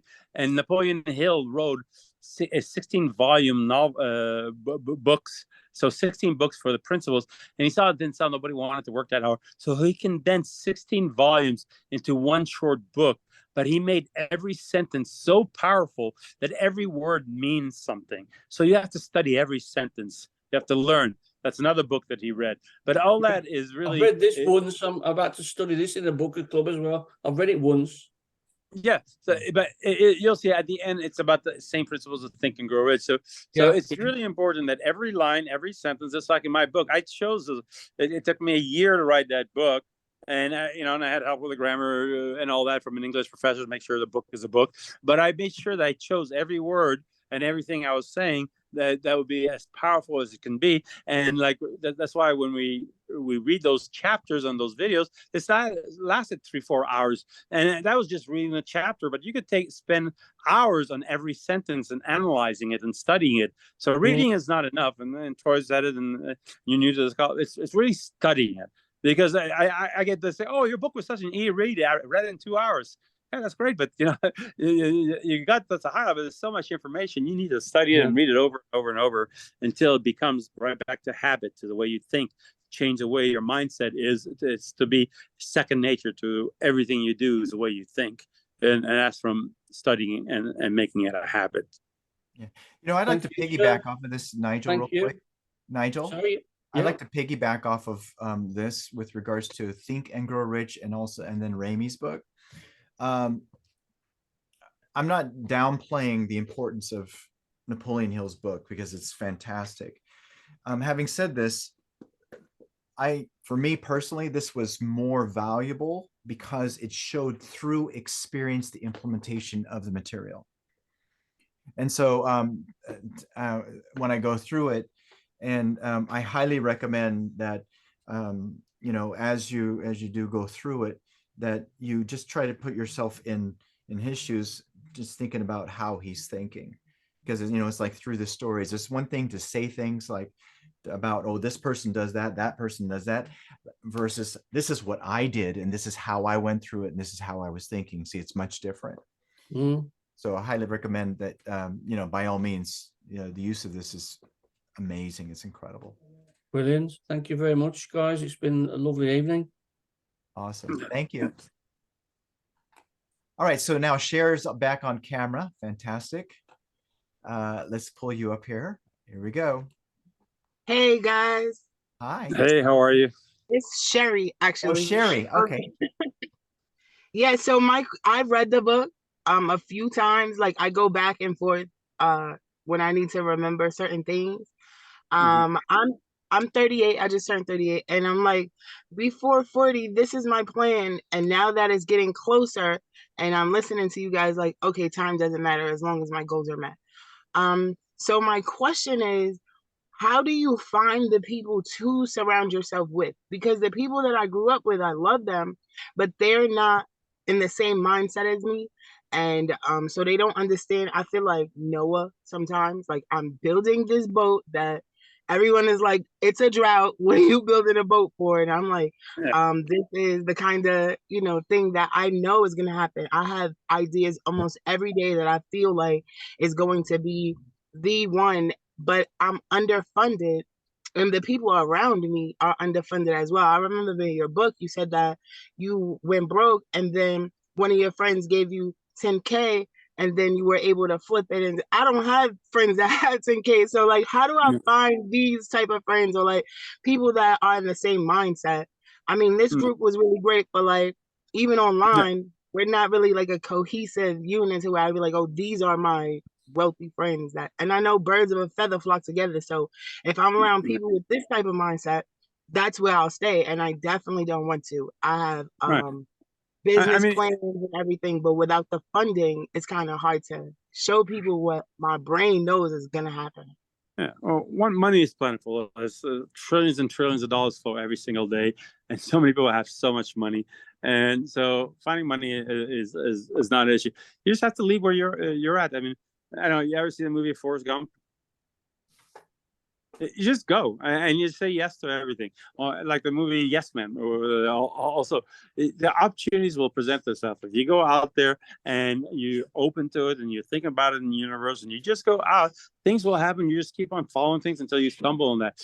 Go to places where these people are at. So I don't know where you live, but I'm sure there's clubs or there's theaters. You're going to say something? I'm in New York. I'm a Brooklyn girl. Okay, so if you're in New York, there's more money in New York than anywhere else.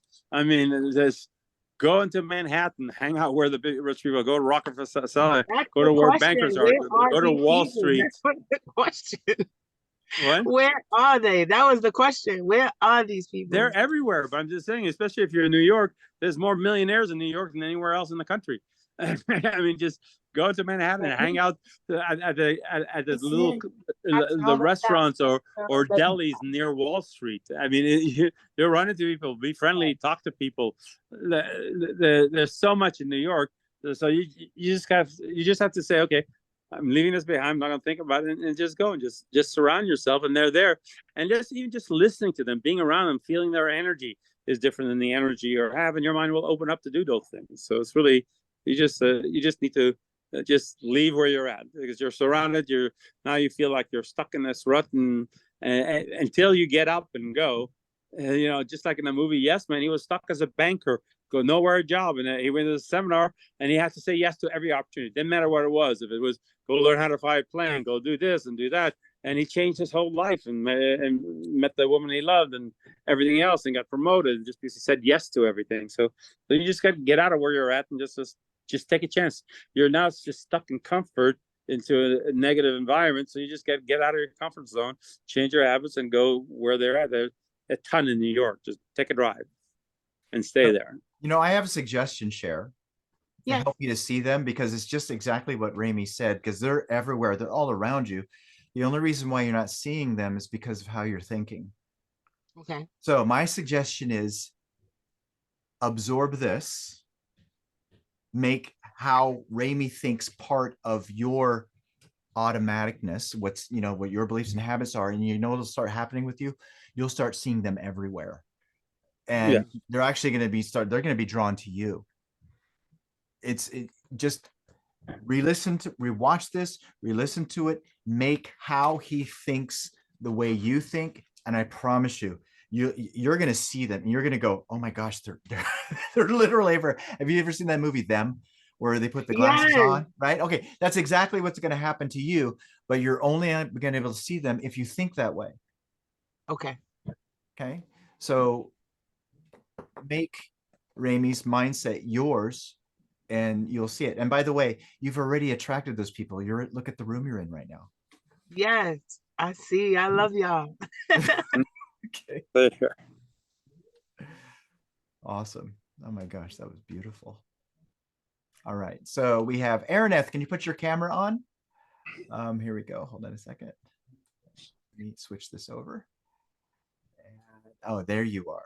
Hello, hello, hello. Hi, Troy. Hi, Remy. Hi.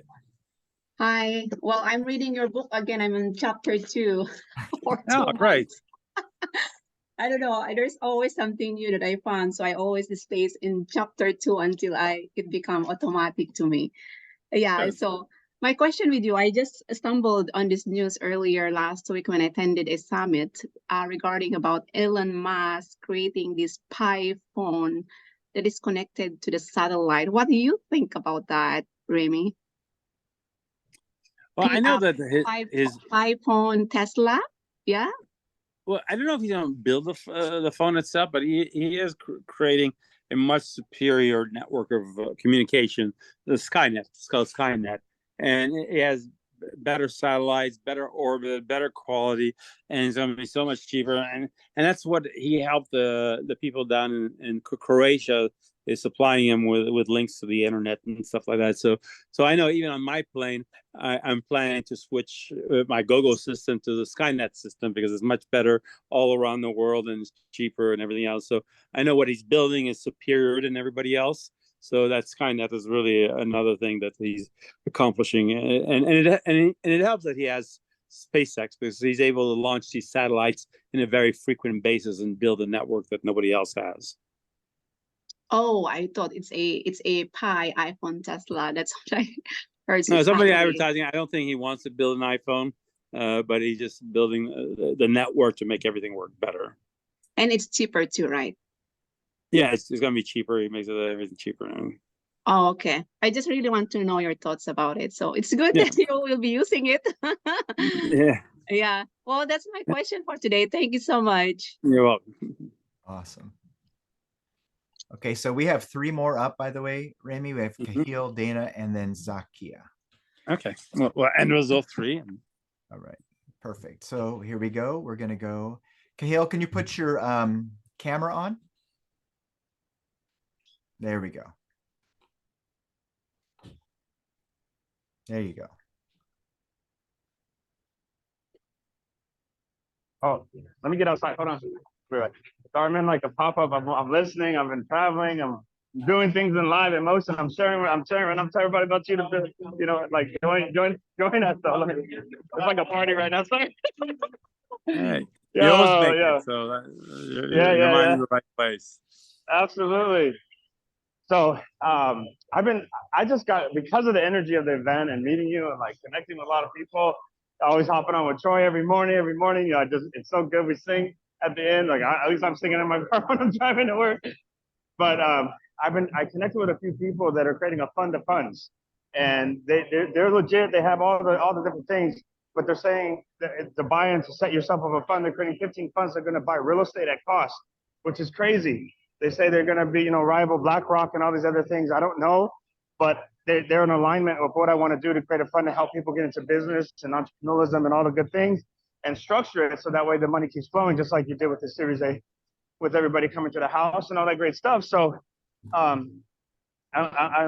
question would be, how would I need to raise $50,000 to put myself in position as a fund manager. So like when you want to start something, you got to go get capital. Might be friends or family. You can go traditional route, credit. My credit's not so great because I have a high debt ratio. I know what my problems are. I need to make more money. So that's what I'm working on. And I need to do a capital raise, of 50,000 to get myself started. And then I need to have a general partner, you know, like different people that have credential and leverage. And I'm looking for those people as I'm going along. So when you're starting out and starting a business, you're trying to raise funds. What's the best way to do it? Because it's a small thing into the larger thing. So that's my question. Yeah, good to see you anyway. There's always a million ways of raising money, but you know, as a fund manager, you have to be licensed and stuff like that. So I don't know if your license is that, so you have to go through the licensing and stuff. But it's really what you present, and if people like what you're going to do, there's always people listening to people to raise money and stuff, but you have to have something that differentiates you, because there's a million funds out there. So 50,000 doesn't do very much, and most of these funds, you know, and funds too, also they have minimum that they invest. They don't invest less than 50 million or 100 million. So you have to go to a lot smaller people. I don't know what at the end your fund is going to do, but again, I usually don't go in details on the business and stuff. You just the principles how to do it. I mean, you're already in there. You're thinking positively. You're going after what you want to do, and you're being exposed to, because you talk to this guy who's fund. You're being exposed to other people, you know. And if you talk to a lot of people that get the funds and stuff or money in there, usually like don't discount the accountants or CPAs, because they usually know people who need tax breaks or have extra money and stuff like that, or managers of these movie stars and stuff. So there's management firms that manages these people's money and so on. So you just have to just keep on talking to more and more people and realize where the money is usually sitting at. And so you're not going to go to Goldman Sachs and they're not going to put money in your fund or anything like that, or Sovereign Wealth Fund. It's just so you have to go to a different level, but you'll know that, but you have to have something to sell, so you have to complete your fund and stuff. And if it takes 50,000, that's for the friends and family, different people to get that shouldn't be too hard. If you could sell them on your vision, they'll give it to you. I just finished watching Hitsville making a Motown. Same thing, you know. Barry Gordy had no money, but friends and family back then, it took less money. He got $2,000 to start Motown, and then you know, built it from there. But it's, again, you have your goals, set it, figure out how long before you say to yourself, by February I'm going to have the 50,000 to do it, but do everything that you need to do to be able to present them something, because you want to excite somebody with you're already energetic, enthusiastic and all that, but now you got to give them something that they want to invest in, and approach the people who cares about what you do. Don't approach people who will never invest in what you do. Thank you. Sorry, smile. It's like a party again. Like at the house. Thank you so much. It's all happening. They have like $500 million, they said. So, you know, they're talking about big pockets. You can get 50 grand out of them. Well, no. They want me to. I need to raise the money to buy into that. So they create the fund. Their license. I'm just like in the backdrop. I have the investors. They have investors. They have a network, bringing more people to the network to help get more people established.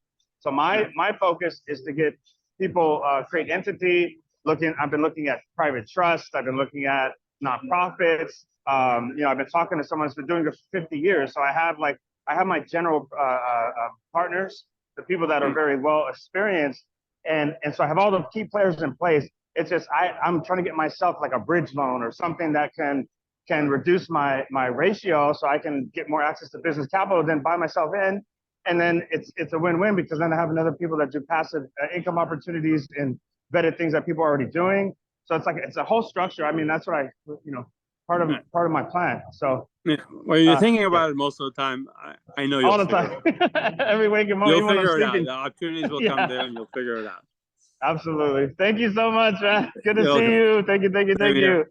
Yeah. Okay. Thanks, Cahill. Bye. Of course. Thank you both. Everyone. Bye. All right. All right. So now we have Dana. Let's pull you up here. Go for it. Hi, Raimi. Hi, Troy. Good afternoon. I have a Hey. question for you, and honestly, sir, it might be two-part. When you say that you have detachment, you're just focused on the results, or even from, I guess, people, I'm assuming even family members. How did you start that habit? Because that's one thing that I'm working on, is not having the attachment, because I know with me, that's definitely been a hindrance. So I'm working on being detached. How did you, I guess, start, and what's some advice? Because I noticed this week, as I'm trying to practice, and I'm far from being where I need to be, I'm trying to still figure out how to do it truthfully. Like, I had a coworker come in, and all she wanted to do was vent. And I feel like an asshole saying this, but I didn't want to listen, because I'm just like, okay, why don't we come? I was like, and I kind of had to stop her a couple times, try to redirect, like, can we come up with a solution here? Like, can we see something positive? And she kept going back. And I promise I was not trying to be an asshole, but I kind of felt like I was an asshole No. because I didn't want to listen. You move past her I'm thinking. sorry, and I shouldn't say that. No, it's okay. You move past all this negative thinking. You don't want it surrounding you. It's fun. I've talked about the book Running from Safety. I wrote that to start my journey of understanding detachment. And then I just started with little things. You start one thing and you detach yourself from that, and then you do another thing until you detach from everything. So it might be something as simple as, like, pick something you care about. I don't know what you care about in the morning, you care about your coffee every morning or something like that. Detach. Don't have coffee, or spill your coffee and not be mad about it. So just take little things and start not caring about what happens to that.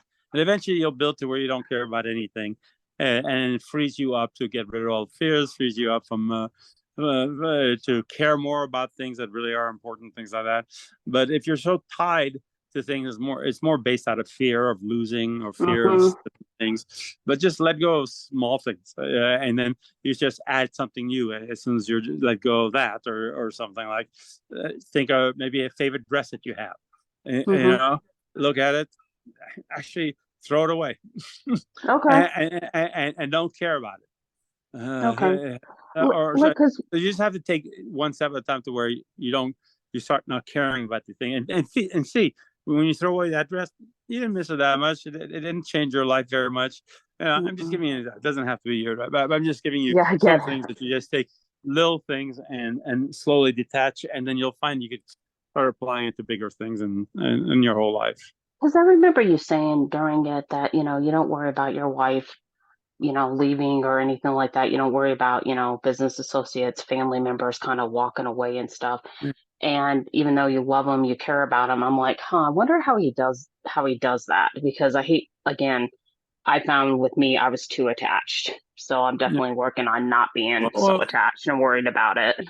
Yeah. Again, it's experience. Like, I've had loves in my life that left me, and I went through the pain. I saw I became a better person, and I was fine. So knowing what the results are, if she does, I could deal with it. So I'm able to care for her more, do more, and not worry about what she does and stuff, because I'm not caring about her leaving or cheating or any of that stuff, because then that's jealousy. It's all the negative thoughts. That's what you fight about and all that stuff. Mm-hmm. So let go of that. Then your relationship, actually, you're more secure with that. The relationship will last better or be better, because you've detached from anything that happens, because at the end, you know, you can't control it. They're going to want to leave anyway. You know, it's just like, you know, so then it becomes a past and it opens a new doorway to something new. So you just have to just not worry about what you're so worried about the future that you're not living in the present. So you just can't, that's all based in fear. Just let go of everything. It doesn't matter. Okay. Yeah. No, I Start with little appreciate you things saying and that. work with bigger things. Okay. Like, Thank there might be you. somebody, think of somebody in your life that you're attached with that it really doesn't matter in your life. Okay. Yes. Let go of that person. Don't ever call them again and see how it feels. Okay. Yeah, Yeah, and that then you makes can start sense. doing more and more. I mean, you can always reconnect with them later on after you've let go. And I'm sure you've been in a relationship where at the beginning of the breakup, you're so obsessed and everything else, but after time goes by, you wonder, why did I ever care about it? Mm-hmm. You've let go. I can truly say I am grateful now to be divorced. I was devastated, everything, and now I'm like, I'm actually pretty grateful now. And Right. honestly, it's like And you said, you I wonder couldn't why you even were in that. control them. Yeah, exactly. Why was I married for over 20 years and why did I get married so young? And truthfully, I couldn't stop him from leaving and cheating and doing everything he did. That was his choice. So I don't even know why I stressed over it. It was kind of dumb. Yeah, now you let go of it, and you're like, it doesn't affect your life. Your life is better. So you got to view everything that way. So if you view things in your past of how you let go and how you feel, then you could do the same thing again and again until it becomes to where nothing that happened is important enough for you to not be happy. Okay. Thank you. I appreciate you saying that. Appreciate your advice. So I wasn't being an asshole then. No, I you should have didn't just want walked to away. listen. That's her own I life. had my to deal ear, with. she was in my office and I took my earplugs out and I'm like wanting to put them back in front of her, but I couldn't do it without her seeing me and I'm trying. Yeah. It doesn't matter. Even if you hurt her Yeah. feelings, like things get done at one time. It's just like even that movie in the Bronx Tale. This guy keeps on chasing this one guy for the $20 he owed him, and then finally this big boss says, "Why are you chasing this guy for this $20?" He says, "But he owes me the money." He says, "You know what you got? You got away cheap for $20. You got rid of somebody you don't even like." And you got away cheap. You don't have to deal with him, listen to him. He'll always be out of your life. So even that girl, you know, if she gets upset and all that, she doesn't have to talk to you for one gesture. You don't have to deal with her again. That's really, just shut it down. Actually, that's a good way. That's a good way to look at it. That'd be Yeah, fun. you got away cheap. So in a moment they're upset, but the next day she'll never bother you again. That sounds good to me. Yeah. So here's another reminder for you too, by the way, Dana. How do you get good at anything? It's repetition. There you go. Yes. I just want to make sure I wasn't being an asshole. It's okay if you are an asshole. It's okay. I've been called assholes a few times, so it's okay. Oh, I have too. Amazing. Thank you, Dana. That was beautiful. Thank you, guys. I appreciate you both. Thank you, Mr. Ramey. No, my pleasure. Okay, so we had 2 more people raise their hands, but we're going to bring it in for a hard stop after Michael. Okay, so we got Zakia, Andy, and then Michael, you are the last one. Okay. All right, so let's pull up Zakia and go from there. Here we go. Hi there, nice to see everybody. Troy, always a pleasure. Ramey, amazing to see you. And thank you for everything that you have been for us. One of my questions that I have for you is, how do you, as a brilliant billionaire entrepreneur, I am pretty brilliant. You are amazingly brilliant. Honestly, you are. And I speak about you all the time to my family and friends and co-workers. I'd like to know, how do you keep on top of your health? Because that's one thing I've never really heard much about what you've said, but it will be really good to know, please, seeing as we're all budding entrepreneurs ourselves. What can you show us and what can you guide us with? Well, health has never been a priority for me because I've been healthy. But one of the things I did do when I left home when I was 12, I said, okay, I don't want to be one of those runaway kids got involved with drugs, alcohol, and all that. And then because I saw a movie called Go Ask Alice, and she died of an overdose. I made a promise to never drink, to never smoke, to never do these things, to never do drugs. And still today, at 60, I never touched. I don't even know what wine tastes like. So that part of my health was good, and I should take care of better myself, which now I've decided to do, because once you pass, I was talking to Dr. Keith Glass, #1 neurosurgeon in the world, and says after 60 things do start accelerating, so you need to take care of yourself now. And this is why now I'm starting to take care of myself.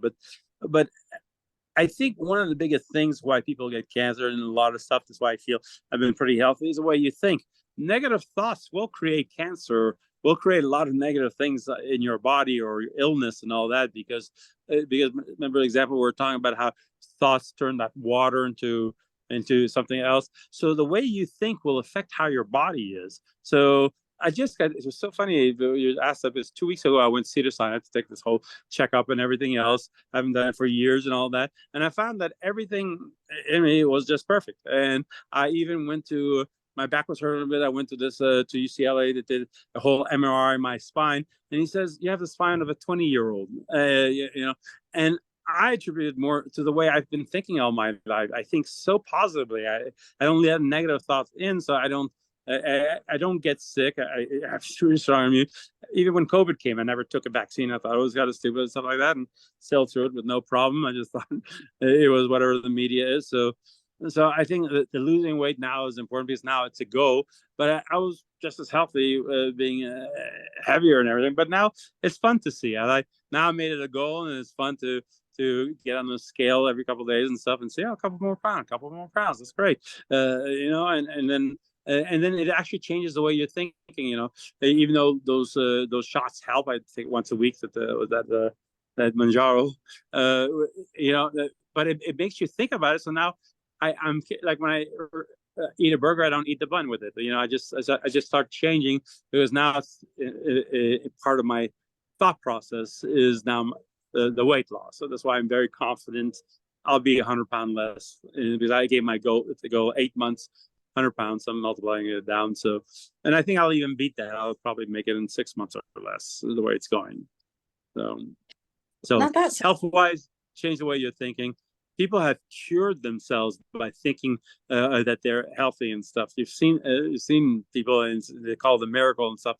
But it's really just Google it. Just look at that thing about how water is affected by thought. And if you're 95% water, change the way you're thinking, and all those positive thoughts will keep you healthy and look younger. And I always wonder too, sometimes I'm in California, I see people in California look so much younger. You might be 60, 70, you look younger than a 40-year-old guy in the Midwest. And because people are more open, and they think healthy, they think differently in California. That's why I live here. I enjoy just the spirit of California compared to the Midwest. It looks so much older and thicker and everything else, and more obese and all that. Mhm. It's just the way they're thinking has changed the way they look. Do you know, the funny thing is that I'm sorry, guys, that I did not get to see you at Rami, your wonderful invitation, but there was a family commitment, and I hadn't seen my niece, who's actually based in Idaho for many, many years. She's now turned 19. So my brother arranged for us to see her as a bit of a reunion. And she wants to leave Idaho, when she actually is, but she's moving to Tampa. And she said to me, Auntie, everyone's in such a good mood in Tampa because the weather's so great. But my brother booked an apartment for us, and we were in Nevada, and we did get to go and see some parts of Las Vegas. So it was it was a lovely reunion. But just as you mentioned about where you live, the weather, it does make a real difference and an impact. Yeah, because the way you think, like Seattle, people are more depressed, commit suicide. I had an airline in Alaska. I went to Alaska 6 months of the year. It's dark. So it's only 800,000 people, but you get depressed when it's dark for 6 months straight. But it's the way you take it and think about it. The ones who look forward for 6 months of summer are happier, and they feel better about themselves. So it's really all the way you think. It'll affect your body in every possible way. So and you can see it yourself. If people are really depressed, they seem to be sick all the time, or they get cancer easy, or stuff like that. So you just gotta shift the way you're thinking, and your body will feel it. Your mind will feel it. Every cell in your body will change. I don't want to think of that of myself because I have had a very interesting year and I've had some good wins, some good things, but I have had a couple of health issues and not anything serious. And they can't find anything either. They just said, "Oh, you're fine. Your blood's fine." Blah blah blah. But I think it might have been stress, and I think stress will do it. Yeah, I've had to learn how to deflect stress. You know, so by doing a lot of things, by attending these calls, reading your book, choosing the people that I communicate with, talk with, being in Tammy's wonderful fitness group, you know, things like that really help.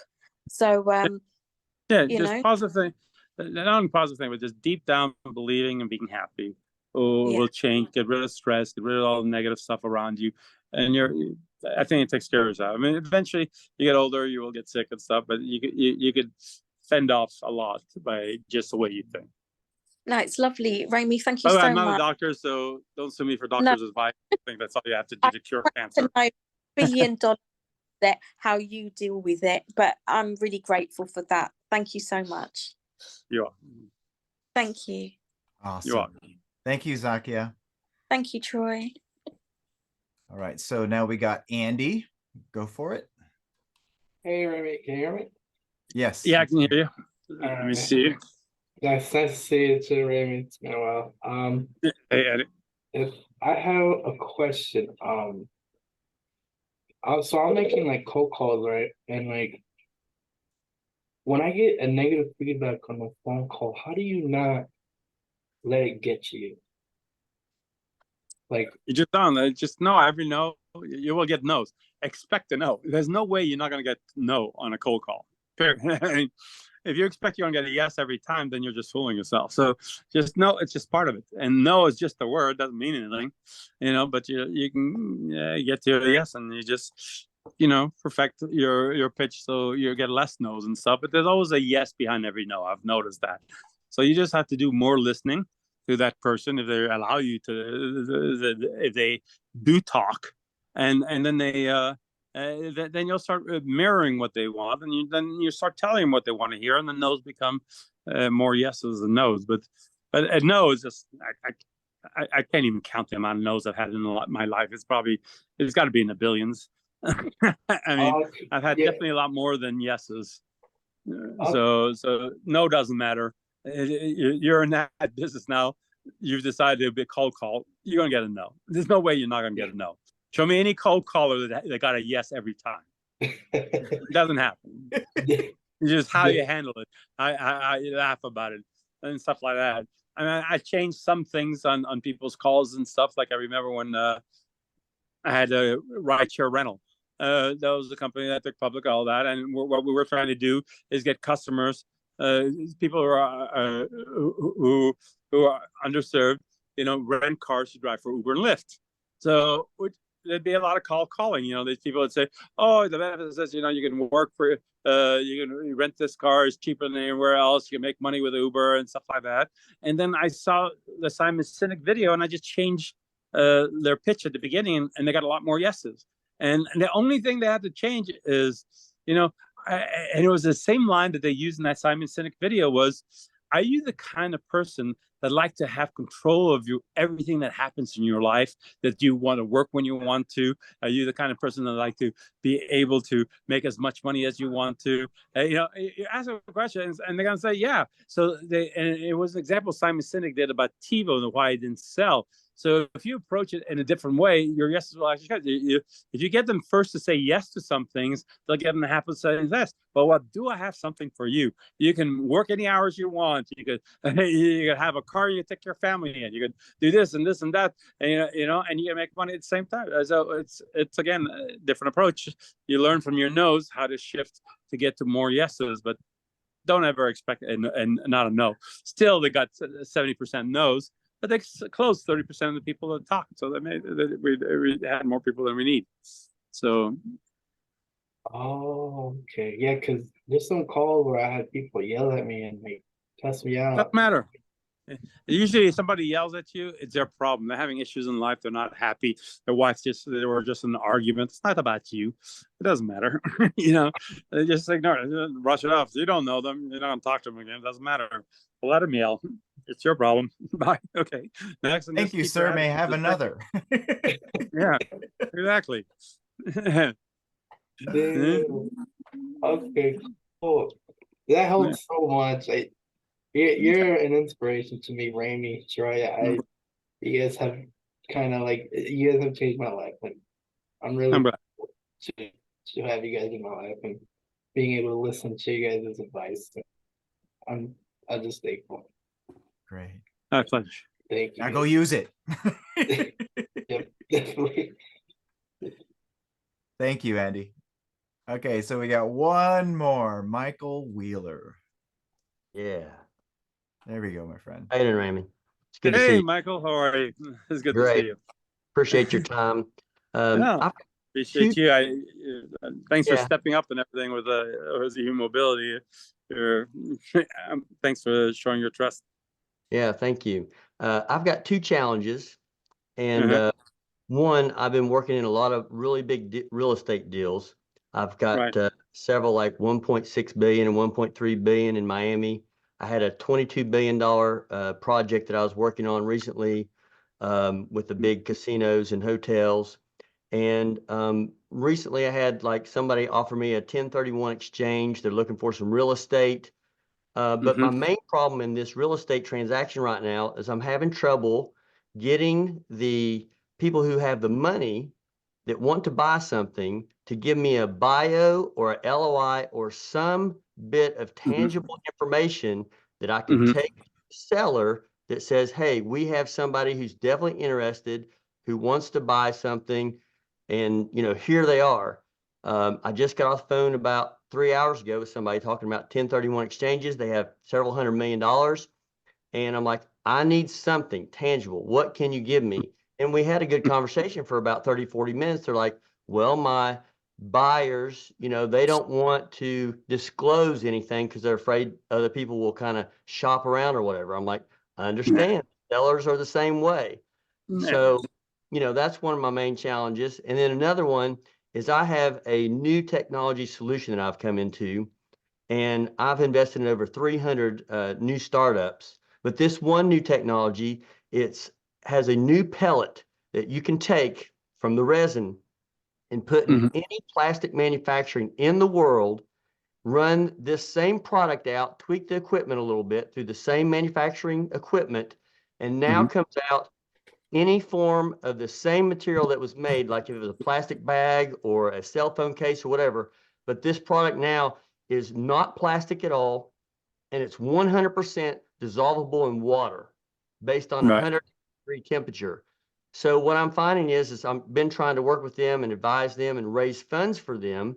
And we're having a problem because they started in Chile. They had a few million in sales in the last few years, but they brought it to the United States. And now I'm trying to figure out what's the point. Like, is it $1 million, 5 million, 15 million? Where's the price point to get investors that really want to be involved in this project that is majorly impactful for the entire planet? And so those are my two challenges that I wish you could help me out a little bit, maybe give you some in-depth based on all your knowledge and experience you've had. Okay. That's a much longer conversation, but on both of them, but you have my number, right? I don't know if I do. Oh, you're going to message me on WhatsApp, but first let me talk about the second one first. The second, it's easy to raise money if you prove it out. Okay, is basically go get a contract for one of the people who would use the product in America, a big plant or something. Once you get that contract, then getting money is going to be pretty easy because now you're fulfilling your business plan and you're going to prove it out. And then after you get one factory using it and it works, then sign up other people, and raising money will be easy because there's a lot of money that's in sustainability and stuff, and you even can get grants for those things. And plastic is a huge problem. So if it really does work, the thing is, because it very talks a lot of things, is people are pitched all the time with so many things. So get the first contract. I mean, that's the whole thing. There's a lot of people use plastic. So just figure out who you can get the first contract, and let them use it. And once you have a proof of concept, that is more in the U.S. People don't care what's happening outside the country as much, unless it's in Europe or something. And then once you see it, and then it's good for you to see it yourself also, because then it'll build your enthusiasm, want to do more and stuff. And then I think you should take more control of that company if you're really going to put your time in it, you know. And even if it's a joint venture where you own America or whatever it is, because America still produces most of it, and then if you own China also. But it's so get your first factory. Once you do that, you'll find a lot of people who wants to be green. And those people who are actually that factory, and it's usually a pretty big factory, will probably give you the money. You, like I explained before, find somebody who will win if you win. If that product succeeds, who wins if that product succeeds? And those are the people you approach for the money. You're not going to compete against people. You're not going to ask people who make plastic unless you're going to put them out of business or something, or somebody who it might be somebody who is struggling, trying to be in a plastics business, but the competition is too strong. But you give them an advantage to have this, so they're willing to invest what it takes to then make that their product to do it. So again, is get the first one, get it proved out. And then the money will be easy, and find the people who will win if you win, and you'll get the money. We were talking to a group in India, and they said that they use a lot of small little plastic bags for milk for all the drink. So we tested that. It worked perfect for 10 days. So they're very interested in doing something in India and building out plants and infrastructure there, or buying up plants to do this. So, I mean, I think we have people that are interested. It's just getting that final traction of closing on how much would they invest. Right. Well, again, you have to tell them what they're going to invest. Because if you leave it up to them, it's just like open-ended. You have to tell them, I need this, this, and this, and this is what I need you to put in. Period. That's so you got to figure out how much a plant's going to cost, and all that, and this is the money that you need if you want to do this. And so once they have a definite number, then they can wrap their head around it. Okay, I need to give him $20 million, and he's going to do this and this without it, and this is the result. So this is how you get somebody to commit to a number. You can't just leave it up in the air. But again, I think there's enough in America. I mean, if you want to start with India, that's fine too, because now you have a company. But there's enough companies in America, and they've been criticized about plastic so much. Even if you get one bottling plant of a Coca-Cola bottling plant, then the rest of Coca-Cola will use it if that plant proves out they can make Coca-Cola bottles in plastic that's biodegradable. It's just it's a hot topic that you'll get traction, but you just have to get the first user, the early adopters, and then mass users, and then you make your fortune. Right. Okay. Thank you.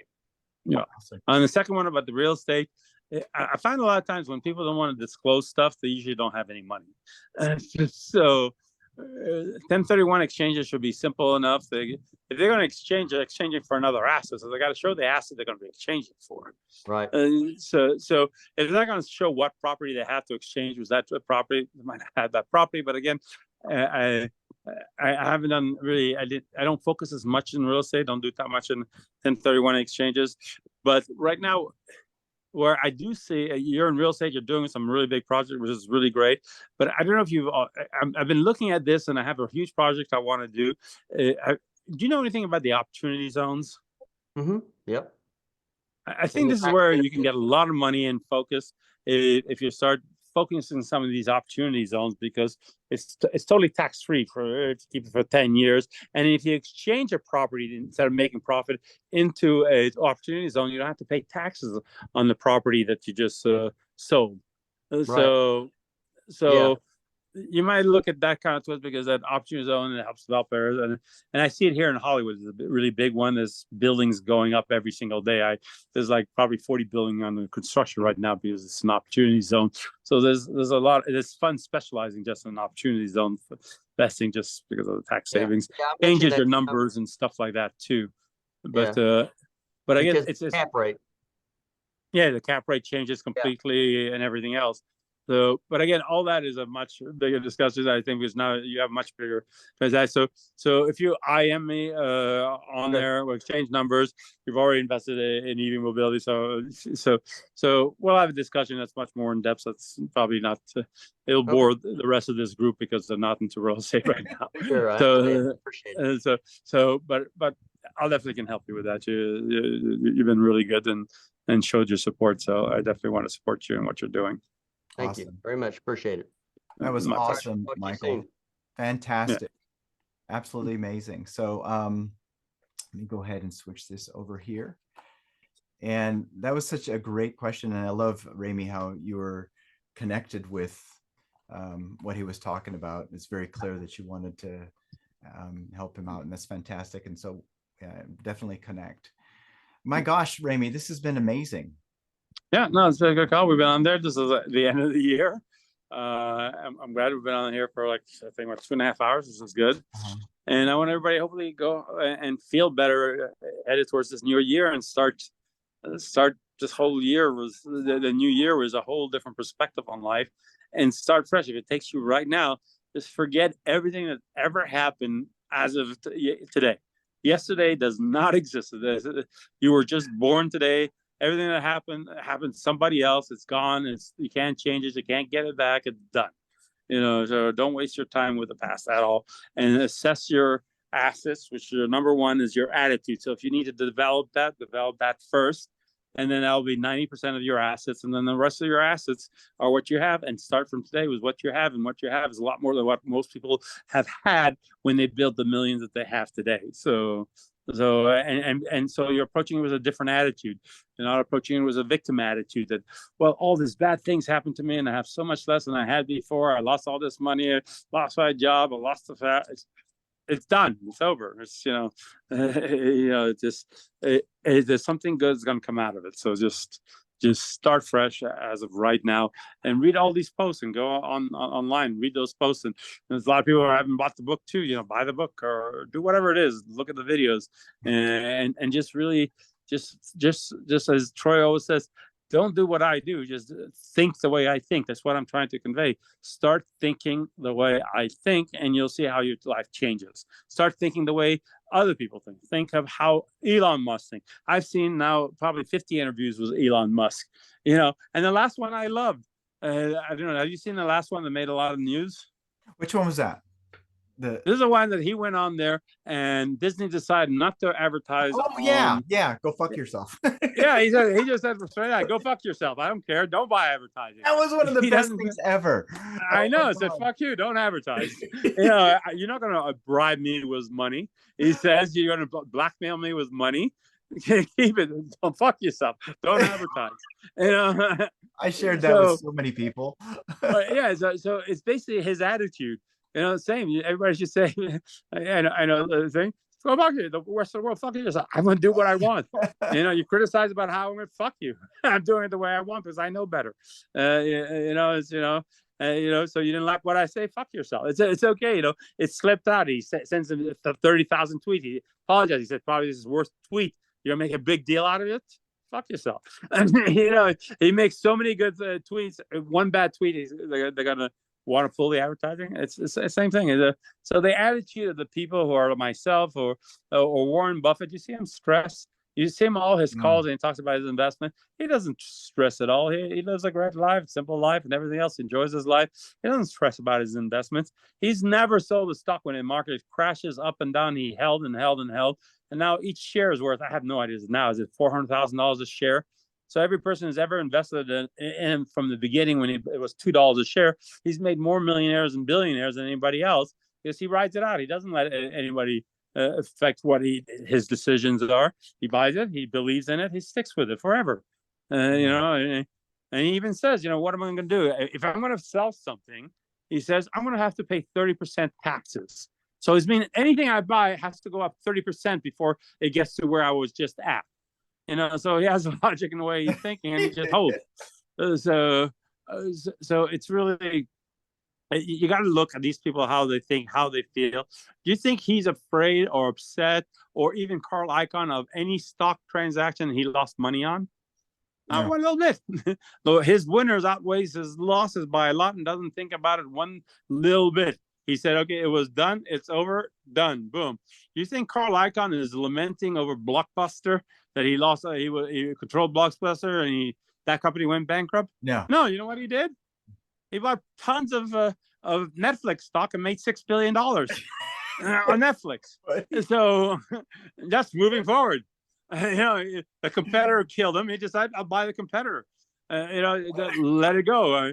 Just to tell you a little story that's really important that I saw. It was really, really a great story. And I think I'm going to mention it. It was back in the day of, we're talking about electricity. It was Tesla and Edison was a big competition, and one of the richest men, and he was richer than anybody, was Mellon. And Mellon wanted to be richer than all the people, even more. His friends were Rockefeller, it was Carnegie and all that. And he saw that Carnegie got rich by cornering the steel market. Rockefeller got rich by cornering the oil market. And he saw all these people cornered the market and owned it. They got extremely wealthy. So he wanted to control the electric market. He saw this is the electric market. And back then, Edison was the most famous of all the guys. He was a famous inventor. He invented electricity, and it was between AC, DC, and he was competing with Tesla. Tesla has a different way of electricity, but he had Edison wire his house completely with electricity. He showed it off, backed it with so much money. He spent millions upon millions, but Edison was inefficient. He had to build a power plant within blocks of every place. It wouldn't travel far. That do whatever Tesla had was so much superior that they were competing, and the thing that was going to clinch what was going to be the standard was who's going to install the power plant at Niagara Falls. So it was Tesla and Edison trying to compete. And at the end, no matter what Edison did, Tesla was so much better. They won the big contract over there of electricity, and he became the standard. So what did Mellon do? Do you think he got all upset and everything else and worried he took a big loss and big gamble, backed the wrong guy? He stood back and decided, okay, how do I win this even though I lost? And at the end, he saw Westinghouse, so he understands financing. Westinghouse was struggling. And because it was struggling, he talked to Tesla in convincing him to give up all his patents to Westinghouse. So when Westinghouse was struggling, Mellon ended up buying Westinghouse, and now he controls electricity. So now he ended up winning. He ended up winning what he wanted to control electricity and be the right. So bet wrong. He shifted with Westinghouse. Now he owns Tesla's technologies. So that was a way of showing he didn't brood about his losses. He just moved forward and figured out how he's going to now really own the real technology. He figured out, okay, I was wrong. Edison was wrong. I'm going to shift. Tesla was right. So he moved forward. He didn't lament on all the millions he lost with Edison and the years he lost. He just shifted and got what he wanted at the end, to control electricity. And he did. So it's just a story. So you got to think the way they think if you're going to change the way you think. Not only the way I think, they thought differently. Everybody thought differently. Study the people who think that way and like the way they think. And you'll see, you'll shift things. All the negatives will become positive. So there's ways of finding a way to get to a win. Well, this is so fascinating. Every time I hear that story about how, Tesla's, even though Tesla's was better, Edison, succeeded, it still stirs me. And you know what? I'm thinking about, like, for instance, Elon Musk. I'm sure that there's something deep in his heart on why he calls it Tesla. I mean, outside of it being electric as well. Yeah. It'd be some I don't think he studied that deep, but it was electric. But luckily, then now Tesla is very popular. You see a lot of things on a lot of specials on Tesla. I mean, he was a genius. He figured out radio before Marconi. He figured out to transfer electricity. And I think there was one, the CIA that confiscated all his things. So he died lonely and everything else. But his ideas were genius. He had more patents than almost anybody else in very important areas that wasn't even tested or known. So he was connected to something to come up with all this stuff. So, he created the first motor that worked on dual electricity. It doesn't touch anything. So everything is standardized to everything that Tesla ever created. So, and again, but he believed in it so much, it wasn't the money. For him to give up all his patents, he was guaranteed 25 cents for every kilowatt hour that electricity that came out of it. But the guy approached him from Westinghouse and said, the company will go broke if we pay you that. So he said, I'll tear up the contract. I just want this thing to thrive. So the money wasn't the end goal. He had a different goal, and he achieved his goals at the end. He might have ended up poor and died poor, but he changed the world in so many ways. That's a bigger success than dying was money at the end. So really look at the goals. Wow, amazing, incredible. Yeah. Oh my gosh, this has been so amazing, Ramey. How many of you have got a lot out of what we went through? Raise your hands if you got a lot out of this. Yeah, it's good. I'm glad. It's been amazing. Yeah, be active in a group. Post yourselves things that you like to post, and read some of the posts. We try to really encourage you every day. Put something up there that they'll give you a pump. So look at it in the morning. I usually up at 4 or 5 in the morning, so I do it at a time. But by the time you get up, just look and maybe there's something that says, "Oh wow, this it's useful to help me today." You know, so just it'll help the way you think. Awesome. So I do have a song. You're gonna close it off with? I have a song. Right. I love your songs. And it's just so funny because this is tied into one of your favorite quotes. Okay, hold on, let me pull that. I got to go back to it. Oh, this song. For those of you who don't know, this is Joe Walsh. Yeah. Great song by Joe Walsh. I jam to this in my car all the time.